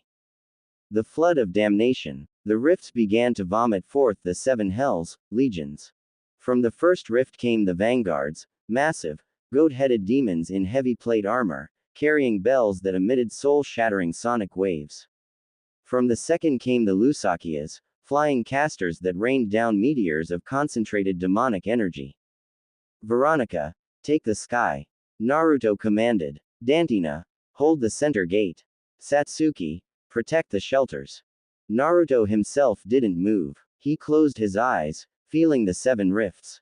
He could see the threads of power connecting them. They weren't just portals, they were anchors. If he didn't break them, the convergence would become permanent. The wings of the Nephilim. As the first vanguard demon reached the courtyard of the manor, Naruto finally unleashed it. Sin Devil Trigger. He didn't just transform, he ascended. A pillar of white and red light punched through the clouds, momentarily closing one of the rifts. When the light faded, Naruto stood in midair, his dual-colored wings, one icy blue, one flaming red, unfurled to their full 30-foot span. He became a streak of absolute annihilation. Every time the Crimson Insurrection swung, 100 demons were erased. He moved so fast that he created sonic booms that shattered the stone buildings around him. He wasn't a ninja using a sword, he was a force of nature reclaiming his territory. The first anchor. Naruto reached the first rift, the Violet Hell. Guarding it was a Hell Judeka, a multi-armed nightmare that warped the space around it. "You are a glitch in the master's design," the Judeka hissed, its voices overlapping. "Then call me the system crash," Naruto replied. He channeled the Nine Tails Bijudama directly into the blade of the insurrection. The sword turned into a lance of pure, spinning energy. Sin Stinger. Overdrive. He drove the blade through the Judeka and deep into the heart of the rift. The explosion was magnificent. The Violet Hell collapsed in on itself, the rift winking out of existence and sending a shockwave of holy energy that disintegrated the surrounding legion. But as the first rift fell, the other 6 flared brighter. From the black hell at the center, a silhouette began to emerge, a figure that made even Naruto's blood run cold. It was the Dark Knight Sparda, or a twisted, demonic marionette wearing his ancestor's face. The war had only just begun. Chapter 20. The Silent Duel of Legends. The emergence of the Dark Knight Sparda, or rather, the perfect, soulless marionette Mundus had constructed, froze the battlefield. Even the demons seemed to bow in deference to the memory of the one who had once conquered their kind. The construct was identical to the legends, towering, encased in obsidian armor that looked like solidified void, holding the original Force Edge katana. Naruto, still suspended in his radiant Sin Devil Trigger form, looked at the figure that shared half his blood. He didn't feel fear, he felt a profound, burning insult. Mundus was defiling the memory of his father's father to break his spirit. Sparda's blood has grown diluted, the marionette spoke, its voice a deep, resonant chord that seemed to vibrate the very air. You rely on a beast to grant you power. You are not a son of the dark, you are a mistake of the light. The clash of ideologies. The Dark Sparda didn't launch an energy blast. He moved with a speed that defied spatial logic, closing the mile gap between them in a microsecond. Naruto barely had time to raise the Crimson Insurrection. The impact was like a supernova. The collision of sin energy and void energy created a gravity well that pulled the nearest demons to their deaths. Naruto was driven back, his wings flaring as he fought for aerial stability. The false Sparda's technique was flawless, cold, calculating, and utterly merciless. There was no style to it, only efficiency. Sin Judgment Cut. The marionette performed a spatial cleave. Naruto didn't block. He used Blink, vanishing from that point in space, only for the false Sparda to predict his exit point. A shield of void energy slammed into Naruto, sending him plummeting toward the manor. The Trinity strikes. While Naruto held the apex predator, Dantina and Veronica executed their own tactical maneuver. They knew they couldn't interfere directly with the Sparda duel, the ambient energy alone would incinerate them. Instead, they focused on the 6 remaining rifts. Veronica, the anchors. Dantina, the crowd control. Satsuki yelled, her shadow trigger pulsing. Veronica performed a judgment cut. And, her blue aura expanding to encompass the battlefield. Thousands of spatial cuts materialized simultaneously, shredding the intermediate legions of vanguards. Dantina activated her gunslinger style, her dual pistols, ebony and ivory, firing in a rhythmic cadence that mirrored the heartbeat of the battlefield. Every bullet was loaded with wholly infused spirit energy, detonating the Lusakiyas that were raining meteors. The awakening of the core. Naruto crashed through the roof of the Sparda manor, landing in the central training chamber. The false Sparda descended slowly, landing before him. You have lost, the construct stated. Naruto wiped the silver blood from his mouth. He looked at the Sparda seal pulsing on the back of his hand. He looked at the crimson insurrection, which was now glowing with a strange, pearlescent white light. He wasn't fighting as a Sparda. He wasn't fighting as a Jinchuriki. He was fighting as Naruto Uzumaki, the savior who refused to give up. Kurama, Naruto thought, reaching into his core. We can't win by fighting. We have to override. The Nine Tails roared, its red chakra not enveloping Naruto, but fusing with his spirit. Sin Overdrive. Naruto unleashed everything. The insurrection transformed, its black blade turning into a lance of pure, spinning, tailed beast energy, wreathed in Nephilim silver. Naruto didn't try to outskill the master. He drove forward with raw, uncontrollable velocity. He drove the lance through the void shield of the false Sparda and deep into its chest. The marionette shrieked, its perfect technique shattering under the unpredictable power of the hybrid. The fall of the hells. The explosion of energy was cataclysmic. The false Sparda marionette didn't just break, it was atomized. The holy and demonic forces reacted, creating a pulse that traveled upward through the rifts. One by one, the seven hells collapsed. The violet, green, red, and black rifts winking out of existence, pulling the last of the legions back into the abyss. As the smoke cleared, Naruto descended slowly, his armor and wings dissolving. He was exhausted, but his eyes held a new, quiet power. He looked at Konoha, ruined, but safe. He looked at the survivors, who were staring at him with a mix of awe and terror. The battle of Konoha was over, but the victory was a fractured one. Mundus had tested the waters. The real war, the war for the heart of the Omniverse, had only just begun. Chapter 21. The Global Reckoning. The seven hellish rifts over Konoha had been sealed, but the victory had merely cracked the mirror of reality. The sky above the elemental nations did not return to its natural azure, it was now a perpetually bruised, indigo canvas, stained by the residue of the netherworld. Mundus hadn't retreated, he had amplified his frequencies. As the immediate crisis in the hidden leaf subsided, the desperate, psychic distress signals from the rest of the world began to flood the sensory network of the Sparda manor. The cloud village of Kumogakure has been functionally neutralized, Veronica stated, her voice cutting through the strategic silence of the command chamber. She was looking at a grand-scale topological map wreathed in fluctuating blue spiritual energy. The Raikage's lightning defenses have been co-opted. They are being used as a stabilizing conduit for a massive underworld singularity that is now expanding over the peaks. The Hunter Council. Naruto did not resemble the boy who had once sought acceptance. He wore a heavy, tailored black and red leather coat that snapped around his heels, and his white hair shimmered with an ambient silver light. He looked at the map, his silver blue eyes holding a cold stillness that was older than the village itself.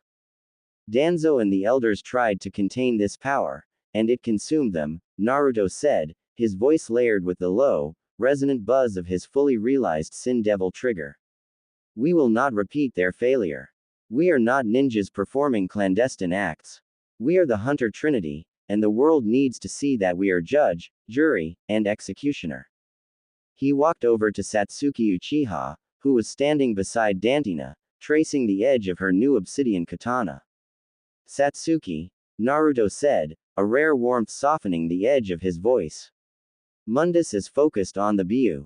He's attacking Kumo to get to the Hachibi. But your ancestors, they were the first to make a compact with the dark. He wants that blood back. Satsuki didn't blink. He doesn't want Uchiha blood. He wants to control Susanoo. But I'm not just an Uchiha anymore. I'm a shadow hunter. The deployment. Dantina, you and Satsuki are deployed to the land of water, Naruto commanded, turning back to the map. Intelligence confirms that the mist village, Kurigakure, has gone dark.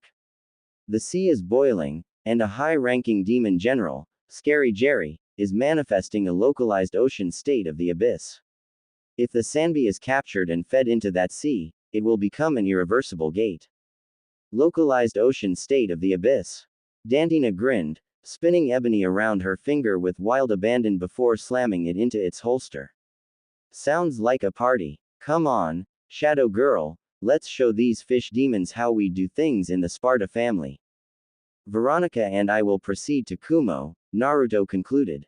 Mundus's primary general, Balverk, is waiting for us on the peaks.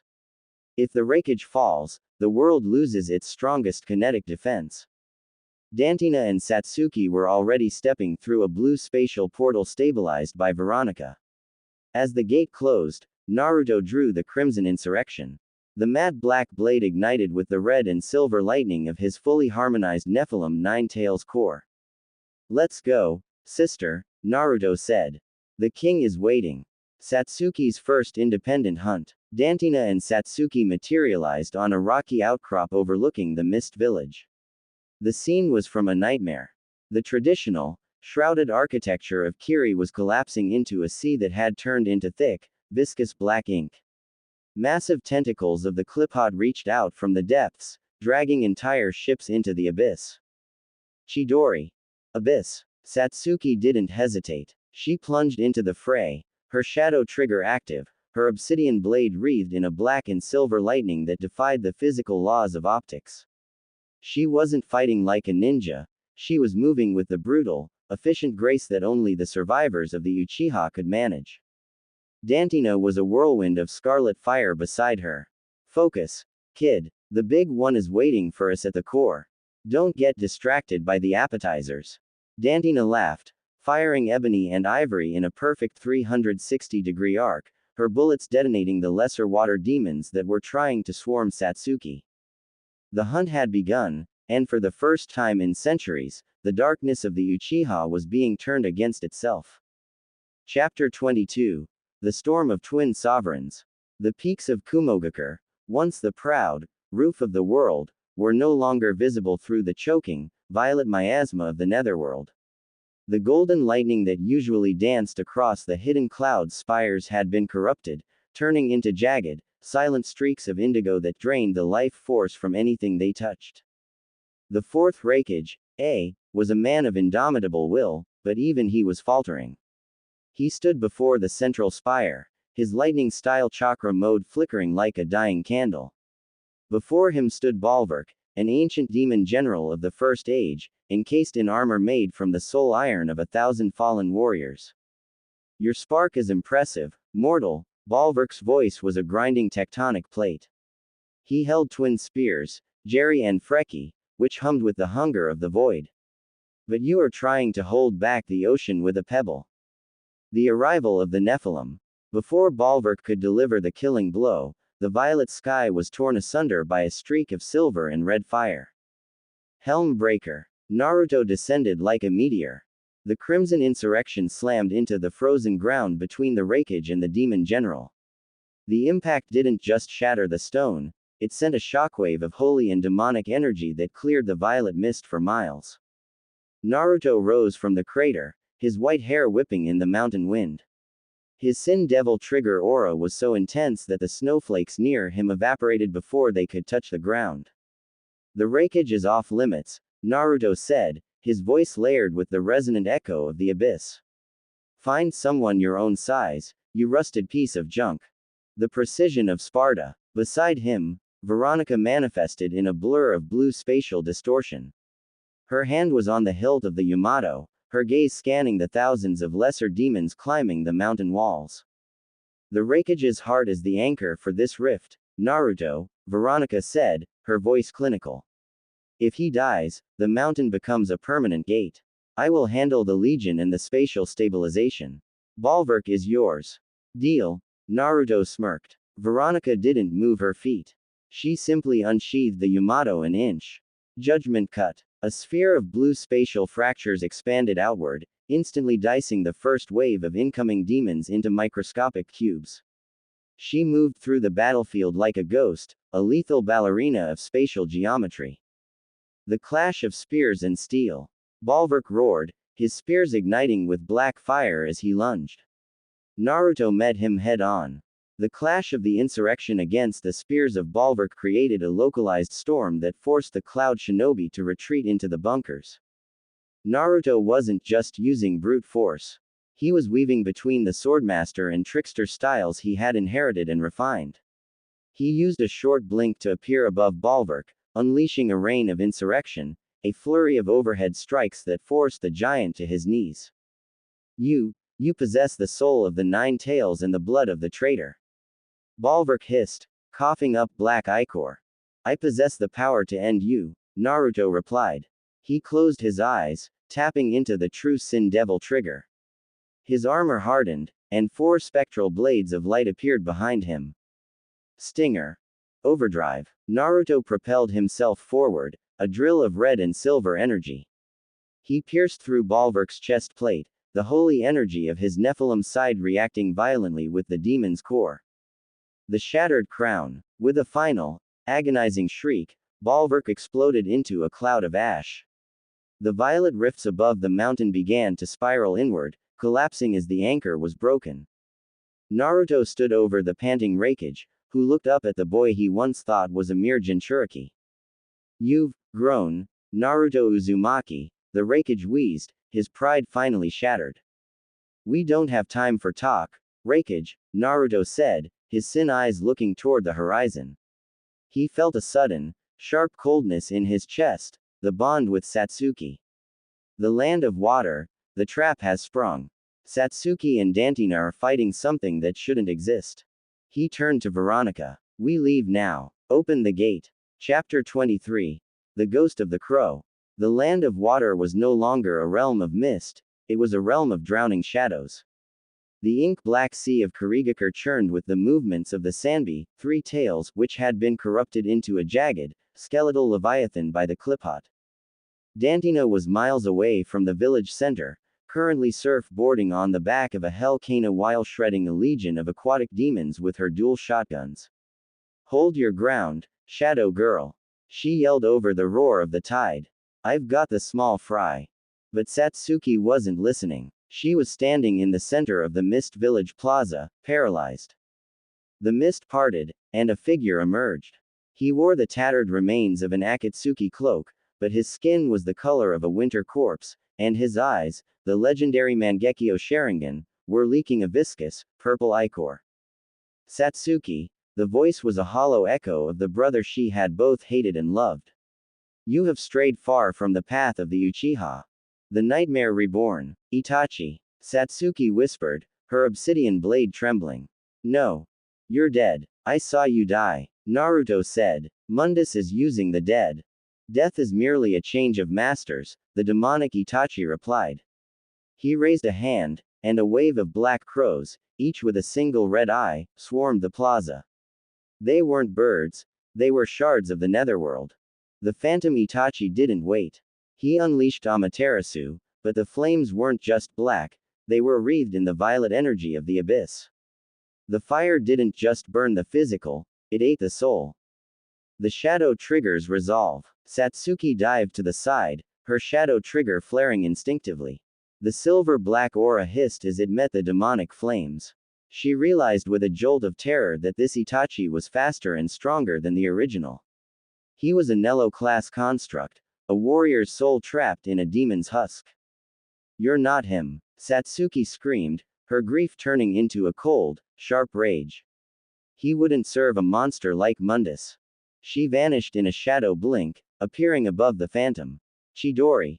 Lament. She drove her hand downward, the black lightning forming the shape of a weeping bird.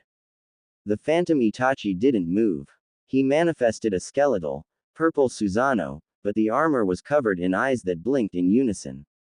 The Chidori struck the ribs of the Susanoo, sending a shockwave that leveled the surrounding buildings, but the shield didn't break. The blade of the abyss. You lack the hatred, Satsuki, the phantom whispered. The Susanoo swung a massive, ethereal blade of fire. Satsuki was knocked back, her armor cracking. She lay in the ruins of a tea house, gasping for air. She felt the darkness of the Uchiha trying to drown her, telling her to give up. But then, she felt a pulse of warmth in her mind, a link to Naruto. Don't fight his past, Satsuki. Fight for your future. Satsuki stood up. She closed her eyes, letting the silver Nephilim energy Naruto had gifted her merge with her own Uchiha blood. Her shadow trigger evolved. The silver aura turned into a solid, knight-like plate of armor, and her eyes settled into a calm, radiant violet. I don't need hatred anymore, Itachi, she said, her voice steady. I have a purpose. She sheathed her obsidian blade and drew a second, shorter dagger made of pure spirit energy. She charged. She wasn't a ninja anymore. She was a Valkyrie of the shadow. The final cut. She bypassed the Susanoo's guard with a spatial shift she had learned from watching Veronica. She appeared inside the ribs of the ethereal giant. Shadow Dance. Requiem. In a blur of 13 strikes, she carved through the phantom's core. The demonic Itachi froze. The purple ichor stopped leaking from his eyes. For a split second, the demonic mask faded, and the real Itachi's weary, kind eyes looked at her. Well done, Satsuki, he whispered, before dissolving into a murder of white crows that flew toward the sky. As the phantom vanished, the sea began to calm. But the victory was short-lived. A massive, golden portal opened in the sky above the village, and a voice like 1,000 dying stars boomed. The girl has potential. Bring her to me. A giant, golden hand reached down from the clouds. Chapter 24. The Hand of Fate. The sky over the land of water did not just tear, it shattered like a glass dome. The purple clouds were incinerated by a sudden, blinding burst of golden light, a divine radiance that felt more like a desert sun than a holy blessing. From the center of the celestial rift, a hand emerged. It was not made of flesh, but of white marble and living gold, so vast that its shadow covered the entire mist village. This was the physical manifestation of Mundus, the demon king, reaching across the dimensions. The girl, the shadow of Sparda, Mundus's voice didn't come from his mouth, it vibrated through the atoms of the air. Her blood is the key to the final gate. She will be my bride in the void. A beam of golden gravity locked onto Satsuki. She was lifted off the ground, her shadow armor sparking and hissing as the holy light of Mundus tried to purify her very soul. The arrival of the savior. Not on my watch. A streak of red and silver lightning punched through the golden light. Naruto had arrived, propelled by a spatial gate opened by Veronica.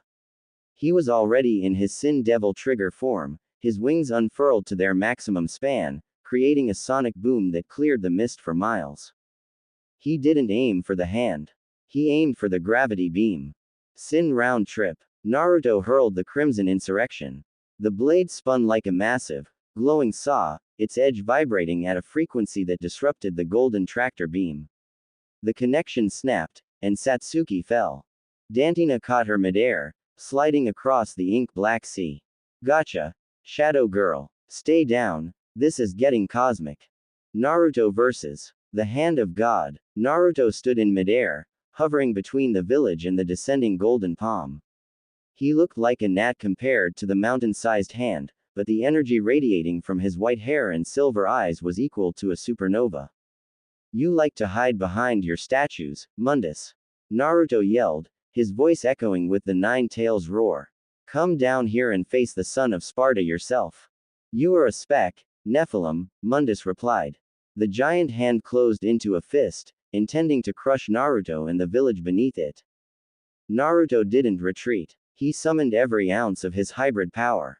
He felt the nine tails within him grumbling, lending its raw, chaotic chakra to the refined spirit energy of his bloodline. Sin Stinger. God Slayer. Naruto flew upward, a drill of pure, blinding white energy. He struck the center of the golden palm. The impact was silent for a heartbeat, then a shockwave erupted that pushed the ocean back for 5 miles, revealing the sea floor. The golden marble of the hand began to crack. Black ichor, the blood of a fallen god, seeped through the fractures. The price of defiance. The hand recoiled back into the rift, but as it did, a pulse of pure, white energy struck Naruto. It wasn't a physical blow, it was a curse. Naruto's Sin Devil trigger flickered and died. He began to fall from the sky, his energy drained by the divine touch. Naruto. Veronica screamed, blinking into the sky to catch him. But the rift wasn't closing. A second figure emerged from the golden light, not a hand, but a messenger. A woman with wings of white fire, wearing a mask of cold porcelain. The king has seen enough, the messenger spoke.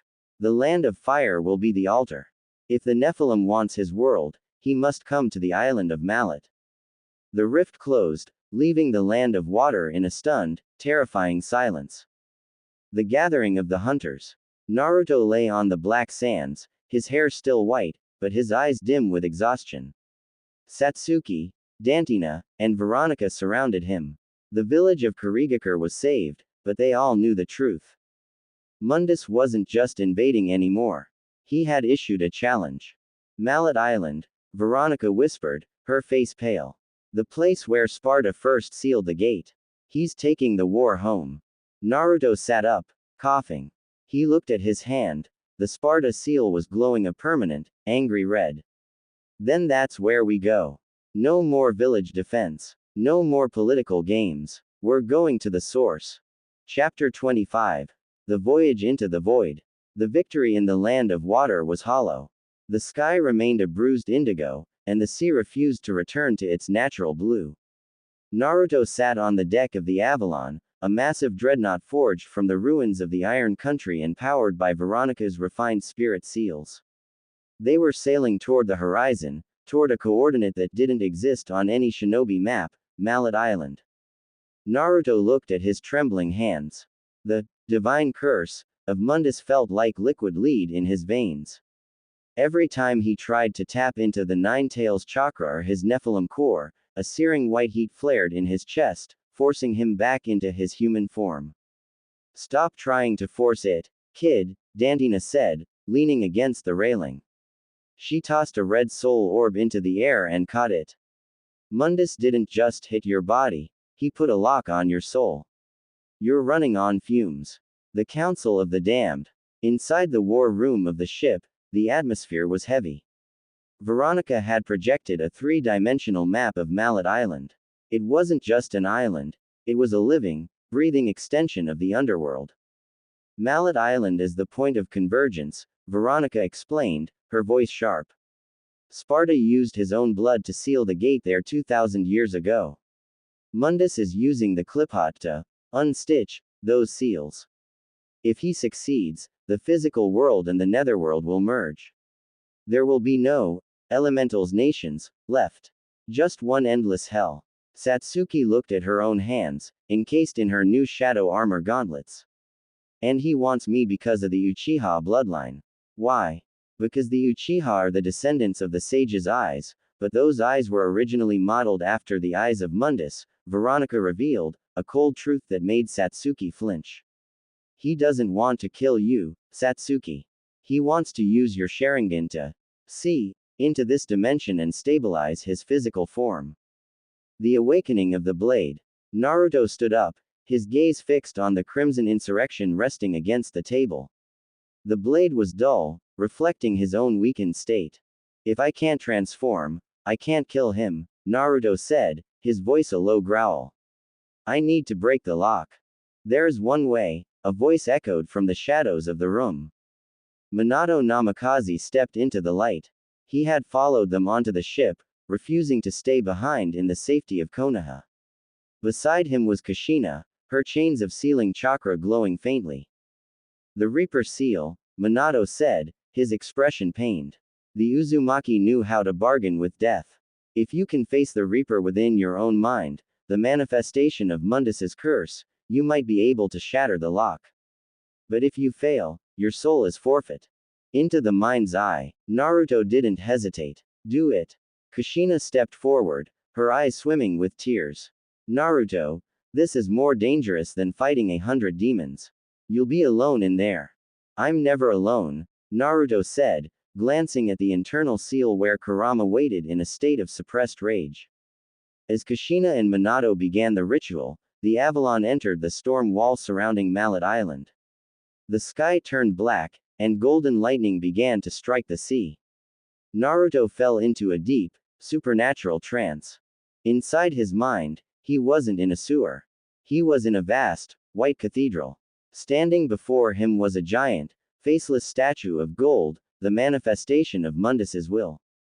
Kneel, Spec, the statue boomed. Naruto gripped a mental version of his sword. I've spent my whole life being told where to stand and when to kneel. I'm done with that. The final trial had begun.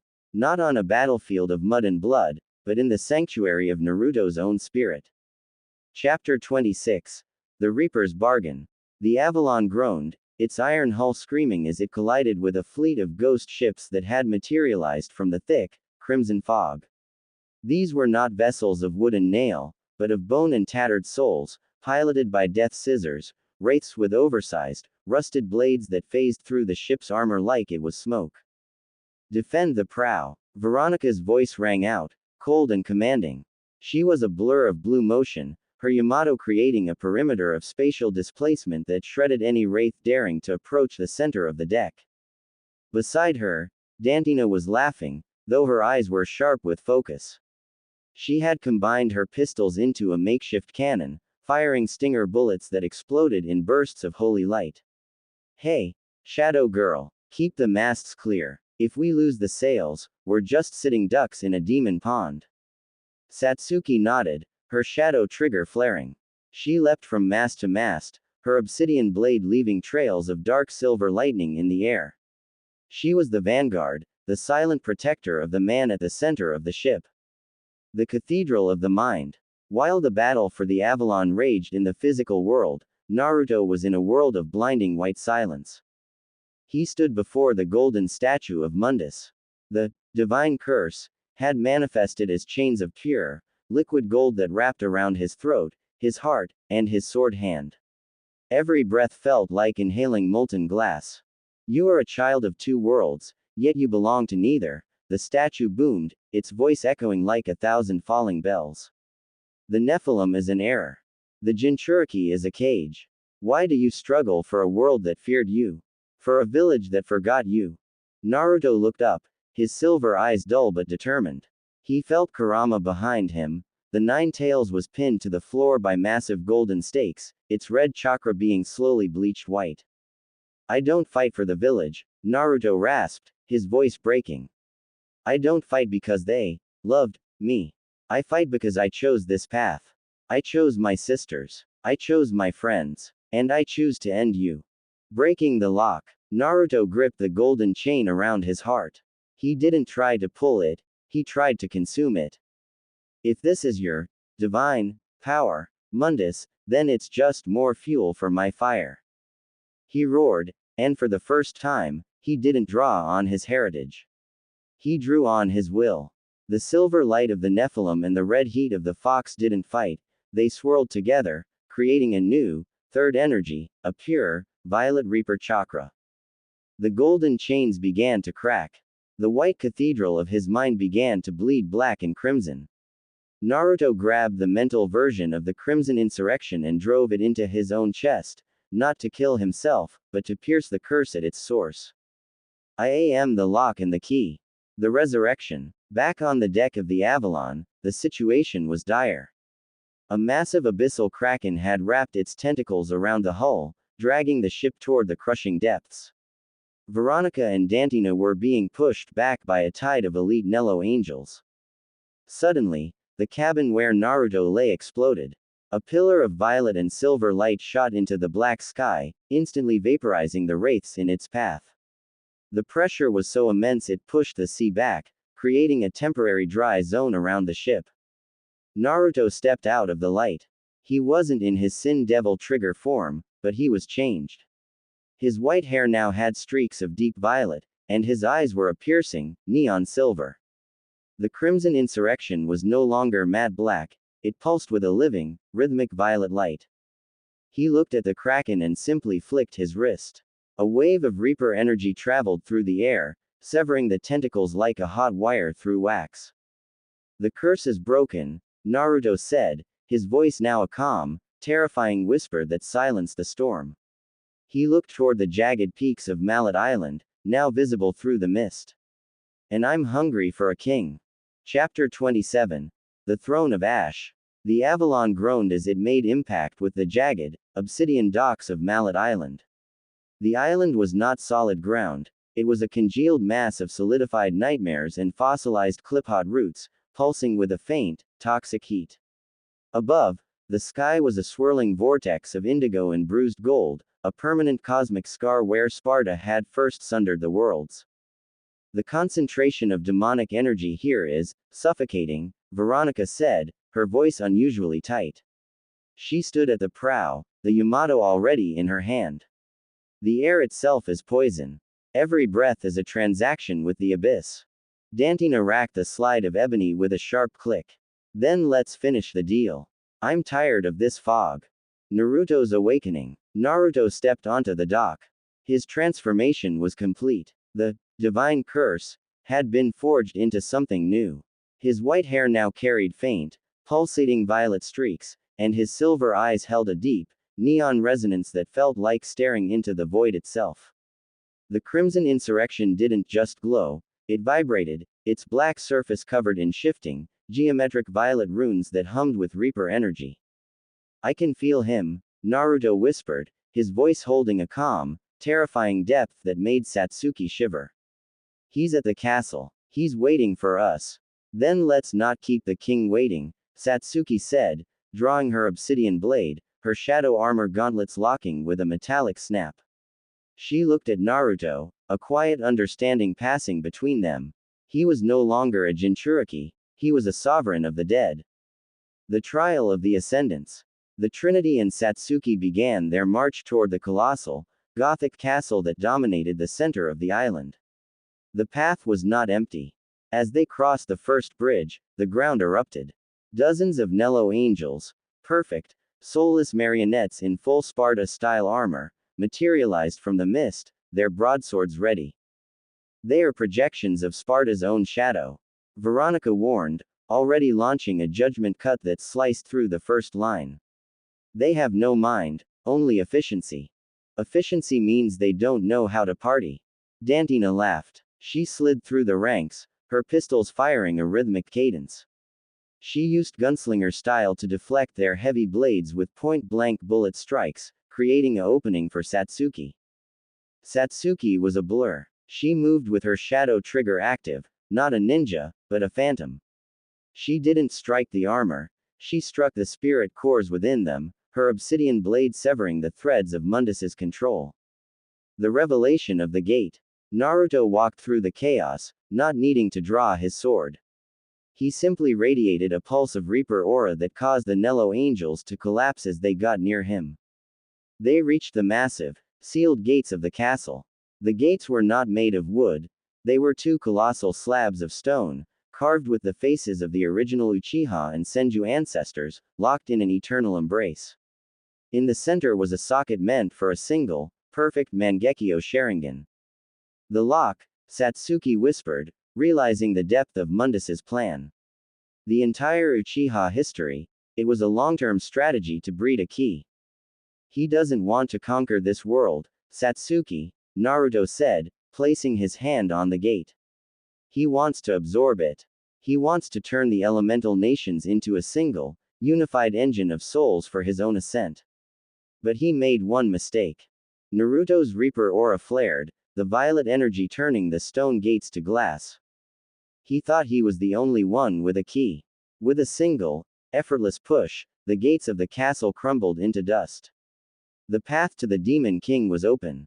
Chapter 28. The Sundered Mirror. The throne room of Mallet Island was not a place of gold and silk, but a cathedral of petrified sorrow. The air was so thick with the scent of ozone and ancient blood that every breath felt like swallowing needles. Pulsating clipot roots climbed the pillars like parasitic snakes, pumping the life force of the world into the heart of the castle. Standing in the center of the vast hall was a figure that caused Naruto's breath to hitch. It was the yellow flash, Minato Namikaze. But this was not the father who had helped him on the Avalon. This was a Nello phantom, a perfect, lethal reconstruction of Minato at his prime, his skin the color of ash and his eyes replaced by glowing, mechanical red orbs. Mundus is cruel, Veronica whispered, her hand tightening on the Yamato. He pulled the residual chakra from the Reaper's belly to forge a guardian you wouldn't want to kill. The speed of light versus the speed of soul. The Phantom Minato didn't speak. He didn't need to. He threw a black metal kunai wreathed in violet lightning. Satsuki, stay back. Naruto roared. The phantom appeared instantly at the kunai's location, the flying thunder god executed with demonic perfection. He struck at Naruto with a blade of pure void energy. Naruto raised the Crimson Insurrection, the Violet Reaper energy clashing with the Phantom's void. The collision sent a shockwave that shattered the stained glass windows of the cathedral. The battle became a blur of teleportation. Minato was a yellow-black streak, appearing in a dozen places at once, leaving behind spatial mines of explosive chakra. Naruto, however, was no longer just fast, he was omnipresent within his own Reaper aura. He used Blink to intercept the Phantom mid-teleport, their blades sparking in a rhythmic, metallic staccato. The heart of the shadow. He's using your memories against you, Naruto. Satsuki yelled, her shadow trigger flaring as she deflected a swarm of kunai intended for Naruto's back. He's mimicking the father you never had. Naruto grit his teeth, his violet-streaked hair glowing. Then I'll give him a memory he can't copy. Naruto tapped into the Swordmaster style, but infused it with the raw, chaotic energy of the Nine Tails. He performed a Sin Stinger, but instead of a straight line, he curved the trajectory, creating a vortex of violet fire. The Phantom Minato attempted to phase through the attack, but the Reaper energy acted like a magnet, locking the Phantom's spatial coordinates. Naruto caught the Phantom by the throat with his Devil Bringer arm, the spectral blue hand now wreathed in violet veins. The final blessing. Naruto looked into the cold, mechanical eyes of the Phantom. For a moment, he didn't see a monster, he saw the sacrifice his parents had made. You're just a ghost, Naruto whispered. And it's time for you to rest. He drove the Crimson Insurrection through the Phantom's chest. Instead of an explosion, there was a soft, white light. The demonic mask on the Phantom's face cracked, and for a fleeting second, the real Minato's warmth radiated from the shell. Forgive me, Naruto, the echo whispered, before dissolving into a shower of golden sparks. The ascent to the divine. As the Phantom vanished, a massive elevator platform in the center of the room began to rise, leading toward the highest spire of the castle, the Garden of Mundus. He's testing us, Dantina said, wiping black ichor from her brow. He's thinning our ranks, trying to see who's left standing. I'm standing, Naruto said, his voice cold and unwavering. He stepped onto the platform, the violet runes on his blade glowing with a hunger that could only be satisfied by the king himself. And I'm not stopping until his throne is ash. Chapter 29. The Garden of Statues. The ascent to the highest spire of Mallet Island was not merely a physical climb, it was a transition into a nightmare. The elevator platform, carved from the same basalt as the castle, didn't move smoothly. It juddered, the structure itself groaning as it carried the four heroes from the cathedral's broken altar to the sky garden of Mundus. The garden was not a sanctuary. It was a Gothic courtyard, open to the turbulent, star-strewn violet sky, and it was choked by a different kind of life. Thousands of gargoyles, demons made of animated stone and petrified souls, clung to the arches, their carved eyes fixed on the party. The ground was littered with the bodies of predecessors, ancient knights, forgotten shinobi, and failures of the Uchiha bloodline, all fossilized by a curse. He's been cultivating this place for centuries, Veronica said, her voice unusually tight. She tapped the hilt of the Yamato. These aren't just guards. This is his art. Dantina racked the slides of ebony and ivory. Then let's do some art restoration. I'm tired of the quiet. The awakening of the Trinity. In the center of the courtyard stood three massive, dark basalt statues, carved in the images of ancient demon lords, the Griffin, the Nightmare, and Shadow. They were the predecessors to the Nello angels, the original Trinity, that Mundus had once used to keep his kingdom in line. The king's patience is at an end, a grating voice echoed from the central griffin statue. The stone cracked. The griffin, a chimeric horror of a bird's beak, a serpent's tail, and a lion's body, shook off its stone shell. Behind it, the nightmare, a pulsating, amoebic mass of void energy and spikes, liquefied the basalt. From the third statue, Shadow, a giant, morphing cat-like creature, emerged, its body composed of living, shifting shadows that absorbed the starlight. The Trinity of Terror, Dantina grinned, spinning her guns. Perfect. I've been wanting to try my 3-barreled shotgun on something big. Satsuki's shadow dance. Naruto, stay at the center, Satsuki commanded, her shadow trigger flaring. Her gauntlets locked with a sharp metallic snap. Your Reaper energy is the key to Mundus. We handle the guards. Naruto didn't reply. He stood in the center, the crimson insurrection glowing with a violent violet resonance that seemed to push back the gargoyles. He closed his eyes, sensing the network of clipod roots that powered the statues. Fine, Naruto whispered, his voice layered with the resonant buzz of the abyss. Just don't make me wait. Veronica and Dantina moved with synchronized precision. Dantina engaged the griffin, using her gunslinger style to perform aerial cartwheels while unloading holy infused rounds into its beak. Veronica launched a judgment cut, end to contain the amorphous nightmare, its void spikes clashing against her spatial fractures. The Shadow versus the Shadow. Satsuki faced the third and most dangerous guardian, Shadow. The morphing cat demon was not a physical entity, it was a living weapon of negation. It morphing its limbs into lances, attempting to pierce Satsuki's defense. Chidori. Oblivion. Satsuki launched a black and silver lightning bolt that bypassed the demon's physical form, striking its spectral core. Shadow recoiled, its form rippling. It realized that Satsuki's shadow armor was not a physical barrier, but a reflection of its own essence. Satsuki didn't just fight, she absorbed. With every strike, her obsidian blade pulled the residual energy from the demon general, feeding it into her Mangekyo Sharingan. Her eyes settled into a calm, radiant violet pattern, a new evolution that balanced the Uchiha's fire and the Sparda's ice. The final approach. Naruto opened his eyes, the Violet Reaper aura intensifying until it was a physical dome. He felt the connection between the statues and the central clipod root. Your art is weak, Mundus, Naruto said, his voice deep and resonant. He didn't use a sword technique. He simply punched the ground with his Devil Bringer arm, now pulsating with violet veins. Sin Stinger.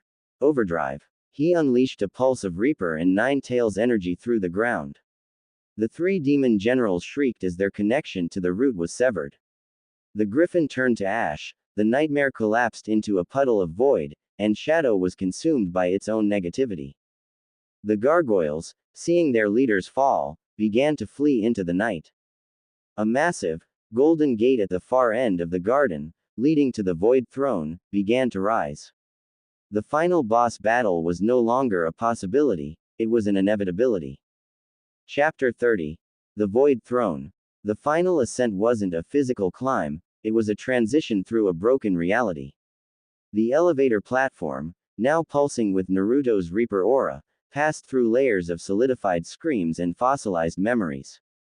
Below them, Mallet Island was sinking into a sea of ink. Above, the bruised sky was ripping apart, revealing the infinite, silent void of the netherworld. When the platform stopped, they weren't in a garden or a cathedral. They were standing on a fractured, floating disk of basalt suspended in a cosmic vortex of deep violet and gold energy. At the far end of this disk, a colossal throne of weeping stone was fused into the environment. This was the Void Throne. This was the edge of existence. The face of the end. Sitting upon the throne was Mundus. But this was not the marble statue from their nightmares. The Demon King had used the stolen blood of the Uchiha and the refined chakra of the Sanbi to forge a perfect, physical vessel. Mundus was towering, encased in obsidian armor that moved like mercury, wreathed in a divine, golden light that felt more like radiation than a blessing.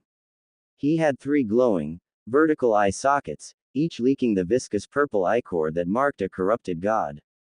He didn't speak. His presence hummed, a subsonic vibration that threatened to shatter their bones. You come to me, with my own blood on your hands, Mundus's voice was a tectonic grind that bypassed their ears, echoing directly in their skulls. He looked at Satsuki, and the gravity on the disc tripled. The key has come home. Your eyes will stabilize the gate for the merge. The reckoning. Mundus. Naruto stepped forward. His white and violet streaked hair was standing on end, and the crimson insurrection was vibrating so fiercely it created a high-pitched scream. I don't care about your ancient compacts. I'm here to collect the debt you owe this world. Naruto didn't transform. He didn't need to. He tapped into his synchronized Nine Tails plus Nephilim plus Reaper core. The resulting energy wasn't light or dark, it was a neon violet void fire that consumed the ambient demonic energy. Stinger. Apocalypse. Naruto propelled himself forward at supersonic velocity. Mundus didn't move. He simply raised a hand, and a barrier of golden marble materialized. The crimson insurrection struck the barrier with the force of a nuclear detonation. The impact didn't just break the stone, it sent a pulse of Reaper energy through the golden shield, causing Mundus's own obsidian armor to crack. Mundus let out a low growl of surprise. The Nephilim has adapted. Satsuki's stand. Veronica. Dantina. Hold the periphery. If this platform breaks, the world falls with it. Satsuki commanded, her shadow trigger flaring as she used Shadow Blink to appear behind Mundus. Satsuki knew her role. She wasn't the executioner, she was the anchor. Her stabilized shadow armor, now a solid, knight-like plate, acted as a spiritual lightning rod, drawing Mundus's attention away from Naruto. Chidori. Abyssal Lament. She thrust her black lightning-shrouded blade into the crack Naruto had created in Mundus's armor. The lightning wasn't trying to kill him, it was attempting to disrupt the Sharingan network he was using to stabilize the void. The true sin. Dantina and Veronica were at the edges of the disc, clashing with thousands of Nello angels that were manifesting from the surrounding void. Focus, Shadow Girl. Dantina yelled, performing a gunslinger aerial assault while unloading her multi-barreled shotgun. Don't let him get a lock on your eyes. Mundus realized the threat. He ignored Naruto and turned his three glowing eyes toward Satsuki. The key must be stabilized. He unleashed a beam of pure void divine energy intended to override her will. Not again. Naruto roared. He manifested his full true sin devil trigger, his four wings unfurling, a mix of silver, crimson, and neon violet light. He flew into the path of the beam, raising his spectral devil bringer arm. Overdrive. God Slayer. Naruto met the divine beam with a blast of pure, unfiltered hybrid energy. The collision was not silent. It was a roar that temporarily halted the expansion of the netherworld rifts. Naruto was driven backward, his armor cracking, but he did not yield. The first phase of the final duel had begun. The king of the underworld and the sovereign of the dead were locked in an embrace of mutual annihilation. Chapter 31. The Singularity of Souls. The impact of Naruto's God Slayer overdrive didn't just push Mundus back, it stripped the Demon King of his borrowed dignity. The obsidian armor, forged from the suffering of 1,000 years, shattered like cheap glass, falling into the bottomless void below the throne. What remained was Mundus's true, terrifying essence, a shifting, amorphous core of celestial gold and weeping black ink. He was no longer a man or a statue, he was a sentient whole in the fabric of the universe. You think your little fusions can stop the inevitable. Mundus's voice was now a chorus of 1,000,000 distorted souls. I am the architect of the dark. I am the silence between the stars. I will not be denied by a hybrid and a broken Uchiha. The final fusion. Naruto fell to one knee, his sin devil trigger flickering. The strain of blocking a god-tier beam was tearing his atoms apart. Beside him, Satsuki was gasping, her shadow armor cracked, blood trickling from her violet eyes. We can't keep this up, Naruto, Satsuki rasped, her hand on his shoulder. He's drawing power directly from the clipod roots across the world. For every wound we give him, he heals in a second. Naruto looked into the golden core of the Demon King. He felt Kurama within him, the fox's 9 tails lashing out in a desperate, primal rhythm. Naruto, the fox's voice echoed, no longer a growl but a roar of absolute defiance. We've played this game long enough. If he wants to be a god, let's show him what happens when a beast and a Nephilim become a singularity. Do it, Naruto whispered. The rise of the Asura Nephilim. Naruto didn't just transform, he imploded. The silver light of the Nephilim and the burning orange chakra of the nine tails collided at a subatomic level. The result was the Asura Nephilim mode. Naruto stood tall, his skin now a translucent, glowing orange-silver. 6 massive wings of violet reaper energy unfurled from his back, each one vibrating with the frequency of a spatial rift. He held the Crimson Insurrection, which had grown into a massive lance of white-hot spiritual energy. Satsuki. Give me the spark. Satsuki understood. She didn't attack Mundus. She drove her obsidian blade into Naruto's back, not to kill him, but to channel the entire legacy of the Uchiha's yin energy into his core. The spear of reality. The fusion was complete. Naruto was now a living conduit for the 3 greatest powers of the elemental nations and the underworld. He didn't run, he distorted space. He appeared in front of Mundus's celestial core in a 0-time interval. Tailed Beast Bomb. Judgment. Naruto pressed a massive sphere of violet and orange energy directly into Mundus's chest. It wasn't just a blast, it was a rewrite of the laws of physics. The spatial lightning within the bomb began to deconstruct Mundus's golden armor from the inside out. No, this reality is mine, Mundus shrieked, his golden light turning into a jagged, desperate black. The void throne began to dissolve. Veronica and Dantina, seeing the end, used their remaining energy to create a protective barrier around Satsuki.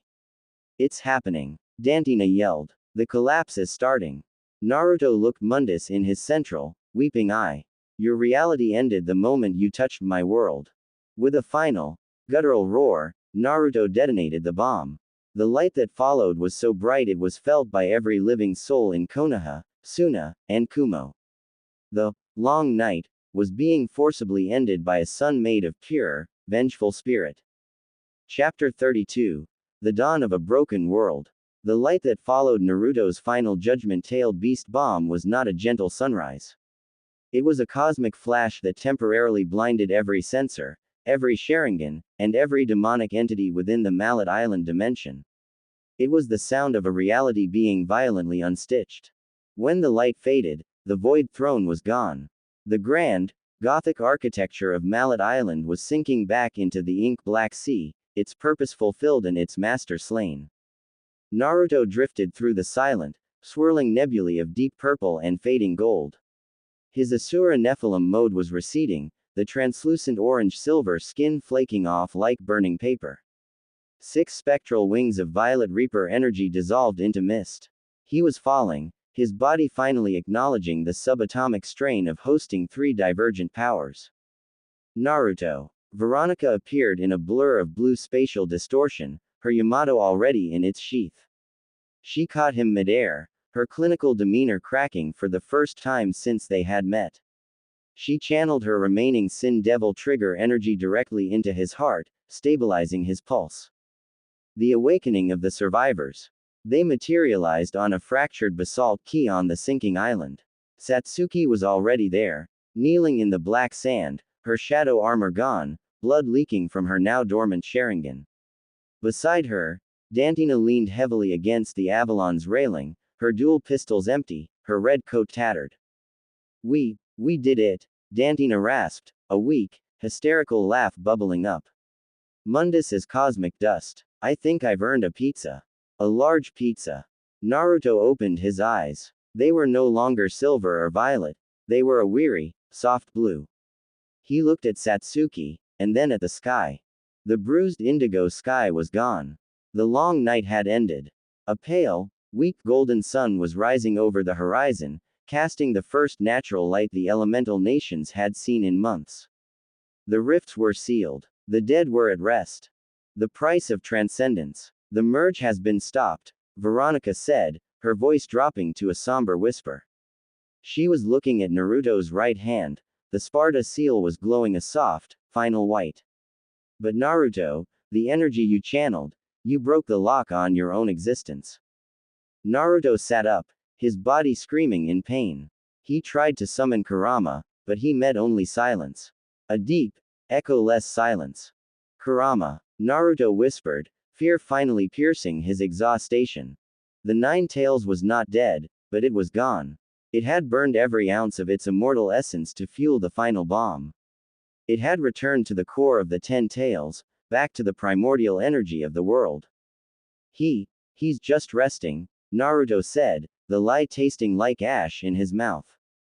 He sacrificed his individuality to save yours, Naruto, a voice echoed from the mist. Minato and Kushina appeared, their forms now translucent and shimmering. The barrier between the worlds was almost sealed, and the Reaper's hold was fading. Naruto, Kushina said, her spectral hand reaching out to touch his cheek. You didn't just win a war. You redefined what it means to be a hero. You proved that love and will can conquer both the dark and the divine. The epilogue of the Sovereign. As his parents faded into the dawn, Naruto looked at Satsuki. She stood up, leaning on her broken obsidian katana, her purple cloak snapping in the wind. The Uchiha are defined by their tragedies, Satsuki said, her voice stronger now. But you chose to define yourself by your connections. You saved me, Naruto. Not from Mundus, but from myself. Naruto stood up, using the dull, cracked crimson insurrection as a cane. He looked at Veronica and Dantina. They were family. He looked at Satsuki. She was his shadow. The world was broken. Konoha was in ruins, Kumogakure was a fortress, and Kurigakure was a shadowed sea. But it was their world. We've got a lot of rebuilding to do, Naruto said, a tired smile finally gracing his face. He sheathed the broken blade and started to walk toward the Avalon. But first, I think I'm going to take that pizza. Chapter 33. The New Horizon. 6 months had passed since the sky over Mallet Island had shattered. In the history books of the elemental nations, it would be recorded as the year of the hollow sun, but for those who lived through it, it was simply the time the world learned to breathe again. Konoha was no longer just a village of wood and leaves. It was a sprawling, Gothic industrial hybrid. Under the direction of Kakashi Hatake, the interim 6th Hokage, the village had been rebuilt using the resilient basalt techniques of the Sparda manor. At the center of the village, where the Hokage rock once stood, now sat a massive obsidian spire, the Hunter's Sanctum. The choice of the sovereign. Naruto stood on the highest balcony of the Sparda manor, his white and violet streaked hair long and tied back. He no longer wore the orange jumpsuit of his youth. Instead, he wore a high-collared, reinforced leather duster in deep crimson, with a silver seal of a fox and a sword emblazoned on the back. The crimson insurrection, now meticulously repaired by Veronica's smithing magic, rested in its sheath at his hip. The daimyo's messengers are downstairs, a voice said. Satsuki stepped out onto the balcony. She looked different, peaceful. Her purple travel cloak billowed in the wind, and her eyes, while still a deep violet, no longer held the jagged edges of trauma. They want an answer, Naruto. The council wants you to accept the title. They want their 7th Hokage. Naruto looked out over the village. He saw the children playing in the streets, the shinobi and the survivors of Mundus's legion working side by side to plant new trees. The Hokage protects the village, Naruto said softly. But the world is bigger now, Satsuki. The rifts may be sealed, but the darkness always finds a way back in. If I sit in that office, I'm just an administrator. I'm a cage for a title. The Trinity's legacy. Dantina walked out, balancing a stack of pizza boxes on one hand while cleaning her multi-barreled shotgun with the other. He's right, kid. Sitting behind a desk is for people who like paperwork. We like kicking demon ass. Veronica followed, her presence as cold and sharp as the Yamato at her side. The Hunter Coalition has already established outposts in Kumo and Kiri. The nations no longer look to the cage for ultimate protection, they look to us. To the blood of Sparda and the eyes of the Uchiha. Naruto turned to face them. His family. His team. Tell the messengers I decline, Naruto said, a familiar, mischievous grin finally returning to his face. Tell them the 7th Hokage is a hero for the history books. But the High Hunter, he has work to do. A final goodbye. Before they left for the borderlands, Naruto walked to the basement of the manor, to the quietest room in the sanctuary. He placed his hand on a large, glowing orange crystal, a spirit anchor. Are you awake in there, you stubborn fox? Naruto thought. A faint, deep rumble echoed in his mind. It wasn't a roar, but a satisfied growl. The Nine Tails consciousness was slowly reforming, tethered to the world by Naruto's own soul. It would take decades for Kurama to return to his full glory, but for the first time, they were truly at peace. Don't keep me waiting too long, Naruto, the echo whispered. The world still needs its monster. Into the dawn. As the sun fully rose, the four of them, Naruto, Satsuki, Dantina, and Veronica, jumped from the balcony, vanishing into the forest in a blur of red, blue, and purple light. They weren't ninjas. They weren't just legends. They were the thin line between the world and the void.